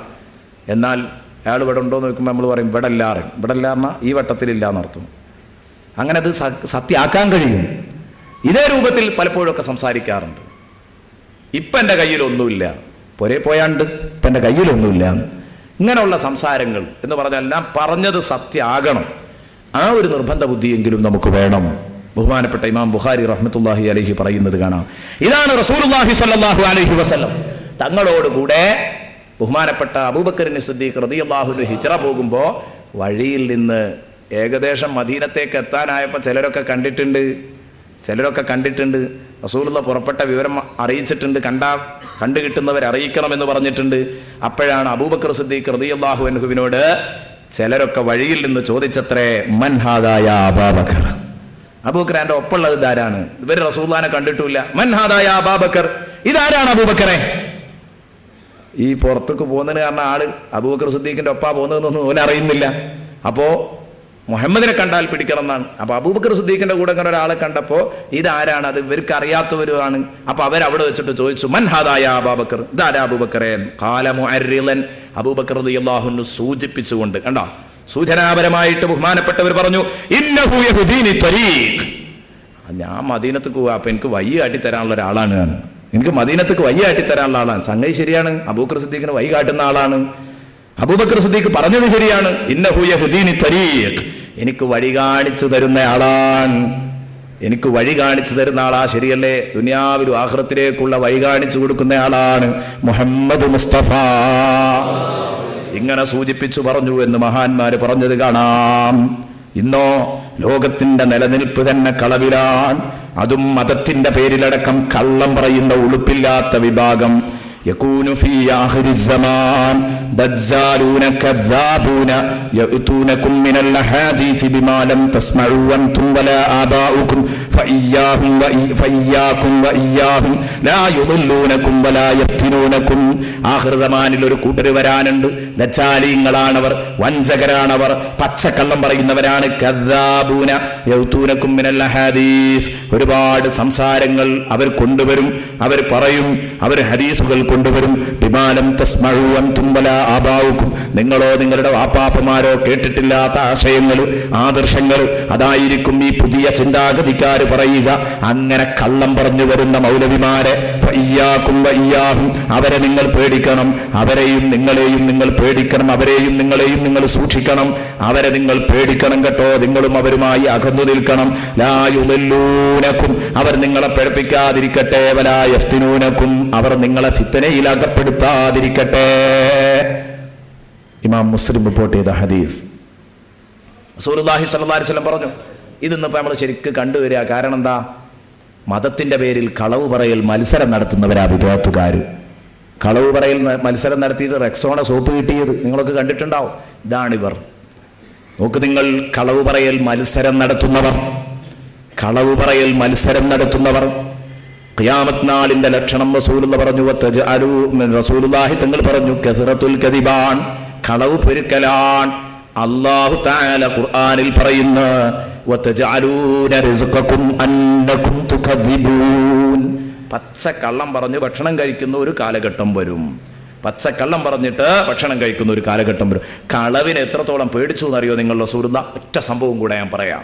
ബഹുമാനപ്പെട്ട അബ്ദുല്ലാഹി ഇബ്നു ആമിർ റളിയല്ലാഹു അൻഹു അദ്ദേഹം പറയാൻ, അന്നഹു ഖാൽ, മഹാനവറുകൾ പറഞ്ഞു, ദഅത്നി ഉമ്മി യൗമ, എന്റെ ഉമ്മ ഒരിക്കൽ എന്നെ വിളിച്ചു. ചെറിയ പയ്യനായിരുന്ന കാലത്ത്, കുട്ടിയായിരുന്ന കാലത്ത് ഉമ്മ മോനെ എന്ന് വിളിച്ചു. അബ്ദുല്ലാ വാ എന്ന് പറഞ്ഞു. അപ്പൊ എന്റെ ഉമ്മ വിളിക്കുമ്പോ റസൂലുള്ളാഹി ഖായിദും ഫീ ബൈതനാ, റസൂലുള്ള ഞങ്ങളെ വീട്ടിലുണ്ട്, ഇരിക്കുന്നുണ്ട്. റസൂലുള്ള ഞങ്ങളെ വീട്ടിലിരിക്കുമ്പോ ഉമ്മ എന്നെ വിളിക്കുന്നത് കേട്ടു. അപ്പൊ റസൂലുള്ളാഹി തങ്ങൾ എന്തേ പറഞ്ഞത്? ഫഖാലത്ത്, എന്റെ ഉമ്മ പറഞ്ഞു, ഹാ തആൽ ഉഅ്തീക്, മോനെ വാ, ഞാൻ നിനക്കൊരു സാധനം തരാന്ന് പറഞ്ഞു. കണ്ടങ്ങൾ, ഹാ തആൽ ഉഅ്തീക്, വാ, ഞാൻ നിനക്കൊരു സാധനം തരാന്ന് പറഞ്ഞു. ഇതുമാര് സാധാരണ വിളിക്കണ, വന്ന് നോക്കുമ്പോൾ ഒരു ചുക്കും ഉണ്ടാവില്ല. കുട്ടീനെ കിട്ടാനുള്ള പരിപാടിയാ. ഞാൻ നിനക്ക് നല്ലൊരു സാധനം തരാന്ന് പറയും. വന്ന് നോക്കുമ്പോൾ അതൊന്നും ഉണ്ടാവില്ല. അപ്പൊ എന്തേ ഇപ്പോ ഇങ്ങനെ പറഞ്ഞ സമയത്ത് റസൂലുള്ള ചോദിച്ചത്രേ, ഫഖാല ലഹാ റസൂലുള്ളാഹി, സാധാരണമാരിങ്ങനെ വിളിച്ചിട്ട് വെറുതെ കൊശയാക്കി കളയുന്ന ഒരു പരിപാടി ഉണ്ട്. അപ്പൊ ആ നിലക്ക് റസൂലുള്ള ചോദിച്ചു, അമാ അറത്തിയാം തൊഴുത്തീഹി, വന്നാപ്പം എന്താ അവന് കൊടുക്കാൻ കരുതിയെന്ന് ചോദിച്ചു. ആ കുട്ടി ഇപ്പൊ വന്നാൽ എന്താ അവന് കൊടുക്കാൻ കരുതിയെന്ന് ചോദിച്ചു. കാലത്ത് എഴുത്തീഹി തമ്പ, വരികയാണെങ്കിൽ ഒരു കാരക്കച്ചോളയെങ്കിലും ഞാൻ കൊടുക്കും നബിയേ. ഫഖാല ലഹാ റസൂലുള്ളാഹി സ്വല്ലല്ലാഹു അലൈഹി വസല്ലം, നബിതങ്ങൾ പറഞ്ഞു, അമാ ഇന്നകി ലൗ ലം തുഅ്തിഹി ഷൈആ കുതിബത അലൈകി കദിബ സദഖ റസൂലുള്ളാഹി. ഈ ഒരു കാര്യം മനസ്സിലാക്കണം, വിളിച്ചു വരുത്തിയിട്ട് ഞാൻ കൊടുക്കും എന്ന് പറഞ്ഞോടുകൂടി കഴിഞ്ഞു. ഞാൻ റസൂലുള്ള ചോദിച്ചപ്പോഴേക്കും എന്നെ പെണ്ണിന് തിരിഞ്ഞാണോ, ഇത് എങ്ങോട്ടാ പോക്ക്, അതുകൊണ്ടായിരിക്കും ഇങ്ങനെ മറുപടി പറഞ്ഞത്. അപ്പൊ എന്ത് ചെയ്തു? റസൂലുള്ള പറഞ്ഞു, അഥവാ ഈ കൊടുത്തിട്ടില്ലെങ്കിലേ ഇന്നക്കി അമാ അറിയണം, ഇന്നക്കിലം തൊഴുത്തിഹി ഷൈആ, അക്കുട്ടിനെ വിളിച്ചു വരുത്തിയിട്ട് ഈ ഒന്നും വരാ വാ എനിക്ക് ഞാൻ എന്തെങ്കിലും ഒന്ന് തരാന്ന് പറഞ്ഞ് വിളിച്ചു വരുത്തിയിട്ട് കൊടുത്തില്ലെങ്കിൽ കുതിബത അലൈകി കദിബ, നിന്റെ റെക്കോർഡിൽ ഒരു കള്ളം അല്ലാഹു എഴുതി വെക്കും. ഒരു കള്ളം പറഞ്ഞ കുറ്റം നിന്റെ റെക്കോർഡിൽ അവിടെ സ്ഥിരപ്പെട്ട് കിടക്കും. അബൂദാവൂദ് റിപ്പോർട്ട് ചെയ്ത ഹദീസാണ്. ഇതൊക്കെ അതാരാ ചിന്തിക്കലും വളരെ നിസ്സാര കേസാണല്ലോ. അപ്പൊ ഇങ്ങനെ പോലും കള്ളം പറയരുത് എന്ന് പറയുമ്പോൾ ഈ അടച്ച് 4 ഭാഗം അടച്ച് കെട്ടി കള്ളം പറയുന്ന നമ്മുടെ അവസ്ഥ എന്തായിരിക്കും ചിന്തിക്കേണ്ടതാണ്. കളവ് പറയുക ജീവിതത്തിൽ ഒരിക്കലും പറഞ്ഞു പോകാൻ പാടില്ല. കഫാ ബിൽ മർഇ സുമൻ, ഒരു മനുഷ്യൻ ഒരു ബടാ പാപ്പിയാകാൻ എമ്പാടും മതി അയ്യുഹദ്ദിസ ബികുല്ലി മാ സമി, കേൾക്കുന്നതൊക്കെ പറയുക, കേൾക്കുന്നതൊക്കെ പറയുക, ടെലിവിഷനിൽ കേട്ടതൊക്കെ പറയുക, പത്രത്തിൽ കണ്ടതൊക്കെ പറയുക, ഏത് നുണയെ ഏറ്റുപിടിക്കുക. ഇത് തന്നെ മതി ഒരു മനുഷ്യൻ കള്ളം പറയുന്നവനായി വിധി എഴുതാൻ. നാം അറിയാതെ വരുന്ന കച്ചവടത്തിൽ കള്ളം നല്ലോണം വരും. കച്ചവട മേഖലയിൽ അവിടെ നന്നായി ശ്രദ്ധിക്കണം. എന്നാലും നമ്മൾ അറിയാതെ എന്തെങ്കിലുമൊക്കെ കള്ളം പറഞ്ഞു പോയിട്ടുണ്ടാവാം. കാരണം കമ്പനി തരുന്ന ഓഫറാ നമ്മൾ ഇവരോട് പറയുന്നത്. കമ്പനി തരുന്ന ഈ പ്രൊജക്ടിന് കമ്പനി തരുന്ന ഓഫറാ നിങ്ങൾ ഉപഭോക്താക്കളോട് പറയുന്നത്. നിങ്ങൾക്ക് അറിഞ്ഞൂടാ, പറഞ്ഞു സംഗതി കമ്പനി പച്ചക്കള്ളാ പറഞ്ഞത്, എന്നാലും നമ്മൾ വിടുമല്ലോ. നമ്മൾ അറിയാതെ പെട്ടതാണ്, അറിഞ്ഞുകൊണ്ട് പറയാൻ പാടില്ല. അറിയാതെ പെട്ടാൽ അത് പൊറുക്കപ്പെടാൻ വല്ല മാർഗമുണ്ടോ എന്ന് റസൂലുള്ളാഹി സ്വല്ലല്ലാഹു അലൈഹി വസല്ലം തങ്ങളോട് ചോദിച്ചു. ഖൈസ് ഇബ്നു അബീ ഖറസ റളിയല്ലാഹു അൻഹു ബഹുമാനപ്പെട്ടവർ പറയുന്ന, അത്താനൻ നബിയ്യു സ്വല്ലല്ലാഹു അലൈഹി വസല്ലം, അങ്ങാടിയിൽ ഞങ്ങളൊക്കെ ഇങ്ങനെ കച്ചവടം നടത്തുമ്പോൾ റസൂലുള്ളാഹി തങ്ങൾ ഞങ്ങളുടെ അടുത്ത് വന്നു. വനഹ്നു ഫി സൂഖ്, ഞങ്ങൾ അങ്ങാടിയിലാണ്. അപ്പോൾ നബി സല്ലല്ലാഹു അലൈഹി വസല്ലം തങ്ങൾ പറഞ്ഞു, ഇന്ന ഹാദിഹി സൂഖ യുഖാലിതുഹൽ ലഹു വൽ കദിബ്, ഈ അങ്ങാടിയിൽ അശ്ലീലവും കളവും വല്ലാതെ വരുന്ന ഒരു മേഖലയാണ് അങ്ങാടി. അങ്ങാടിയിൽ അശ്ലീലവും കളവും ഇടക്കിടക്ക് കൂടിക്കലരുന്ന ഒരു മേഖലയാണ്. അതുകൊണ്ട് ഫശൂബൂഹാ ബിസ്സദഖ, നിങ്ങൾ അതിനെ സ്വതക്കയും കൂടെ കൂട്ടിക്കലർത്തണം ആ പാപം പൊറുപ്പിക്കാൻ എന്ന് സയ്യിദുനാ മുഹമ്മദുർ റസൂലുള്ളാഹി. അറിയാതെ നമ്മളിൽ നിന്ന് വല്ല ലഹുവോ കെദിബോ ഒക്കെ വന്നു പോകുന്നുണ്ടെങ്കിൽ അത് പൊറുക്കാൻ നിങ്ങൾ നന്നായി ദാനം ചെയ്യണം, നന്നായി ദാനം ചെയ്യണം. കച്ചവടക്കാർ സ്വതക്ക ചെയ്ത് ആ കുഴപ്പം തീർത്തു വിടണമെന്ന് റസൂലുള്ളാഹി തങ്ങൾ പറഞ്ഞത് ഇമാം നസായി ബാബുൽ ലഹ്വി വൽ കദിബ് എന്ന അധ്യായത്തിൽ ഉദ്ധരിക്കുന്നത് കാണാം. ഇങ്ങനെ കുറേ സംഗതികൾ ഇത് സംബന്ധമായി പറയാനുണ്ട്. അതുകൊണ്ട് ഖുർആനിനെ അവഗണിക്കരുത്. അതാ നമ്മൾ ഇന്ന് പറഞ്ഞത്. ഖുർആൻ എന്ത് പറഞ്ഞോ അതപ്പടി ജീവിതത്തിൽ പകർത്താൻ ഞാനും നിങ്ങളും തയ്യാറാവണമെന്ന് എൻ്റെ പ്രിയപ്പെട്ട കൂട്ടുകാരോട് ഉണർത്തിക്കൊണ്ട് തൽക്കാലം അവസാനിപ്പിക്കുന്നു. ഖുർആനിനെ പരിഗണിക്കുക എന്ന് പറഞ്ഞതിൻ്റെ ഏറ്റവും വലിയൊരു ഭാഗം അതും കൂടെ പറയുന്നു. അതെന്തിനാ പറയുന്നതെന്ന് വെച്ചാൽ, ഇടയ്ക്ക് ആരോ ചോദിച്ചു, ഗൾഫിൽ പോയി വന്ന സുഹൃത്തുക്കൾ ചോദിച്ചു, അല്ല ഉസ്താദേ, ഈ കേരളത്തിലൊന്നും സജദത്ത് തിലാവത്തിൻ്റെ പരിപാടി ഇല്ലേ, തിലാവത്തിൻ്റെ സുജൂദിൻ്റെ പരിപാടി ഇല്ലേ?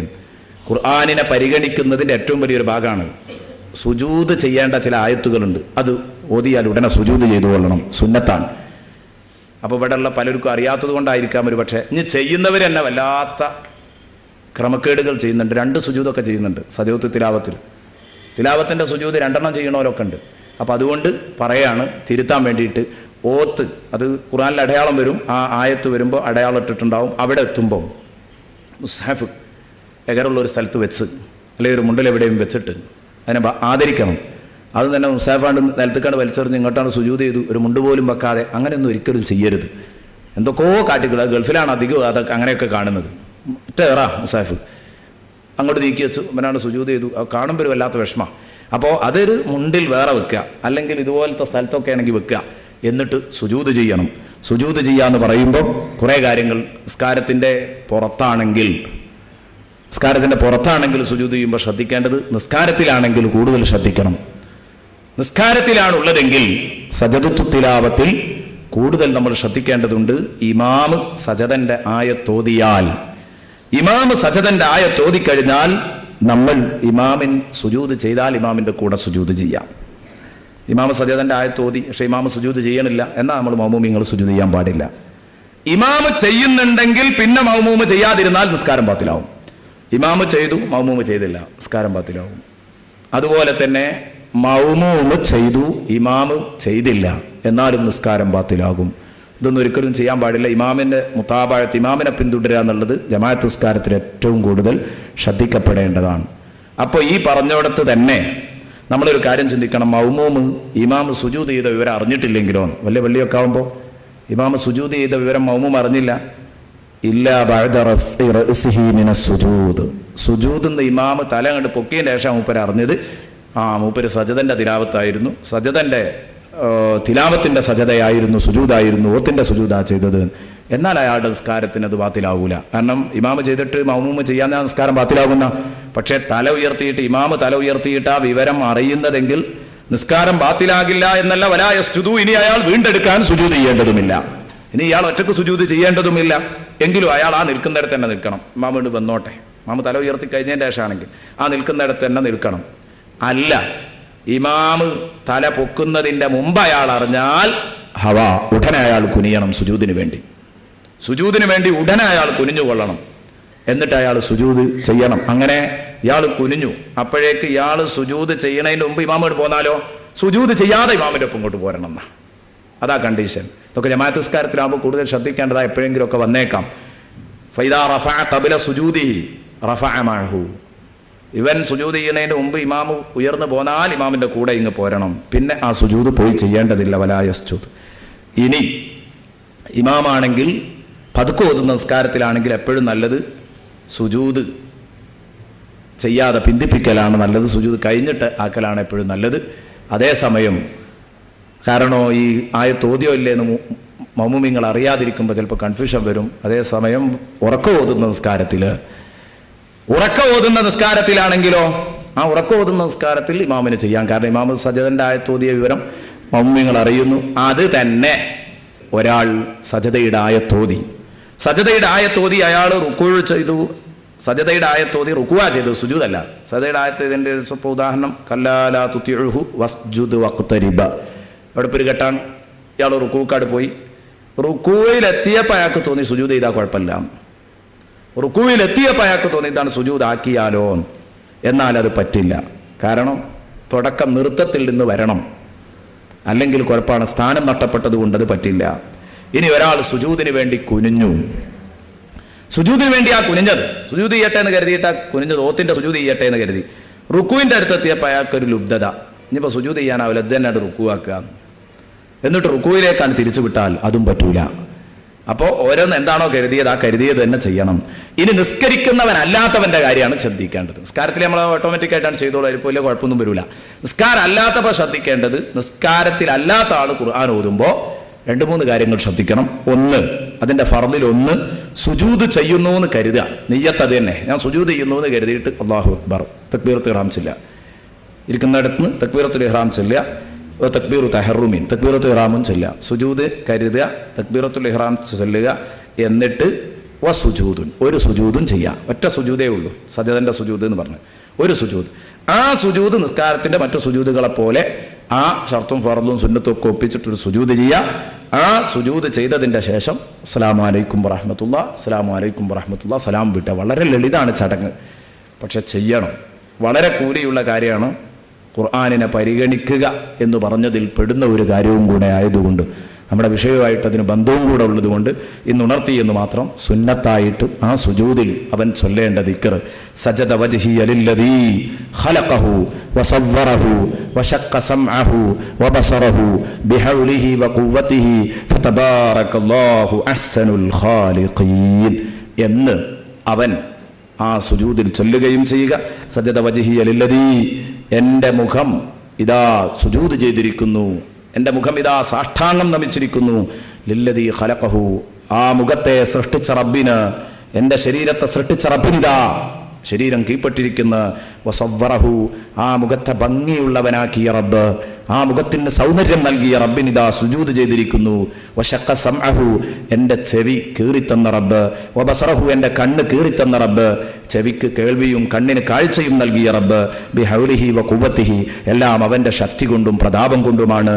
ഫതബാറകല്ലാഹു അഹ്സനുൽ ഖാലിഖീൻ, അല്ലാഹു തആല എത്ര ഭംഗിയായി സൃഷ്ടികർമ്മം നടത്തുന്നവനാണ്. പഠിച്ചവനെ, നീ എന്നെ എത്ര ഭംഗിയായിട്ടാ സൃഷ്ടിച്ചിട്ടുള്ളത് എന്ന് അതിൽ ചൊല്ലിയിട്ട് സജദ വജ്ഹിയ ലില്ലദീ ഖലഖഹു വസവ്വറഹു വശഖ സമഅഹു വബസറഹു ബിഹൗലിഹി വഖുവ്വതിഹി ഫതബാറകല്ലാഹു അഹ്സനുൽ ഖാലിഖീൻ. അത് കാണാതെ അറിയാത്തവരാരെങ്കിലും ഉണ്ടെങ്കിൽ മദ്രസയിലെ പുസ്തകം എടുത്തു വയ്ക്കുക, മദ്രസാ പുസ്തകത്തിലുണ്ടാവും. ഒന്ന് കാണാതെ പഠിച്ചു വെക്കുക, എന്നിട്ട് ഖുർആൻ ഓതുമ്പോൾ അത് ചെല്ലുക. ഇനി ഒരാൾ സജദൻ്റെ ആയത്തോതിയത് സുജൂദ് ചെയ്യണം എന്നുള്ള നെയ്യത്തും വെച്ചിട്ടാ, അത് പാടില്ല എന്നോ. സുജൂദ് ചെയ്യണം തന്നെ വിചാരിച്ചിട്ട് വേറെ പരിപാടിയൊന്നുമില്ല, ഖുർആൻ ഓതാൻ വേണ്ടി ഓതിയതല്ല, ഒരു സുജൂദ് ചെയ്യണം എന്ന് വിചാരിച്ചിട്ട് എന്ത് ചെയ്തതാണ്, സജദൻ്റെ ആയത്തോതി. ഓതരുത് എന്നാണ്. യഹ്റുമുൽ ഖിറാഅത്തു ബിഖസ്ദി സുജൂദി ഫഖത്ത്. അതേസമയം ഖുർആൻ ഓതുക, ആ കൂട്ടത്തിൽ ആ സജദൻ്റെ ആയത്ത് വരുമ്പോൾ സുജൂദും ചെയ്യുക, അങ്ങനെ ചെയ്യാം. നേരെ സജദൻ്റെ സുജൂദ്, തിലാവത്തിൻ്റെ സുജൂദ് ചെയ്യണമെന്ന് കരുതിയിട്ട് ഒരിക്കലും അങ്ങനെ ചെയ്യാൻ പാടില്ല. ഇതൊക്കെ പ്രത്യേകം ചിന്തിക്കേണ്ടതാണ് എന്ന് പ്രത്യേകം ഉണർത്തിക്കൊണ്ട്, ഒരു കാരണവുമില്ലാതെ തഖറുബായിട്ട് ഇബാദത്തായിട്ട് സുജൂദ് ചെയ്യാൻ പാടില്ല എന്നീ ചർച്ചകളാണ് ഇതുമായി ബന്ധപ്പെട്ട് മഹാന്മാർ നമ്മെ പഠിപ്പിച്ചത്. അപ്പം അത് പറഞ്ഞത് അങ്ങനെ ചിലർ ചോദിച്ചു, അതിപ്പോൾ ഇവിടെ നമ്മളെ നാട്ടിലതില്ലേ, അതോ നമ്മളെ മദ്ഹബിൽ അതില്ലാത്തത് കൊണ്ടാണോ എന്നൊക്കെ ചോദിച്ചു. അതുകൊണ്ടാണ് പറയാൻ കാരണം, മദ്ഹബിലൊക്കെ ഉണ്ട്, അമലില്ലാത്തത് കൊണ്ടാണ്. വളരെ പ്രധാനപ്പെട്ട കാര്യമാണ്, ചെയ്യേണ്ടതാണ്. ഇത്രയും കാര്യങ്ങളാണ് തിലാവത്തിൻ്റെ സുജൂദിൽ നാം ശ്രദ്ധിക്കേണ്ട കാര്യങ്ങൾ എന്ന് മാത്രം ഉണർത്തിക്കൊണ്ട് തൽക്കാലം അവസാനിപ്പിക്കുന്നു. വആഖിറു ദഅവാന അനിൽ ഹംദുലില്ലാഹി റബ്ബിൽ ആലമീൻ. നാളെ നമ്മുടെ സദസ്സിൽ നമ്മൾ ചർച്ച ചെയ്യുക മരണമെന്ന യാഥാർത്ഥ്യം. ഫലൗലാ ഇദാ ബലഗത്തുൽ ഹുൽഖൂം എന്ന് തുടങ്ങുന്ന ആ ഭാഗം, മരണമെന്ന യാഥാർത്ഥ്യം. ഇൻഷാ അല്ലാഹ് നല്ല ഒരു ചർച്ചയാണ്. അവസാനം കരഞ്ഞു പിരിയാൻ നമുക്ക് തൗഫീഖ് ഉണ്ടാവണം. അല്ലാഹു സുബ്ഹാനഹു വ തആല ആ ഗൗരവമേറിയ ചർച്ച ചെയ്ത് അള്ളാഹുവിനെ പേടിച്ച് കരഞ്ഞ് തൗബ ചെയ്ത് അള്ളാഹുവിൻ്റെ നരകമോക്ഷം ഉറപ്പാക്കുന്നവരിൽ അള്ളാഹു നമ്മെ ഉൾപ്പെടുത്തുമാറാവട്ടെ. സ്വർഗലപ്തി ഉറപ്പാക്കുന്നവരിലും അള്ളാഹു നമ്മെ ഉൾപ്പെടുത്തുമാറാവട്ടെ.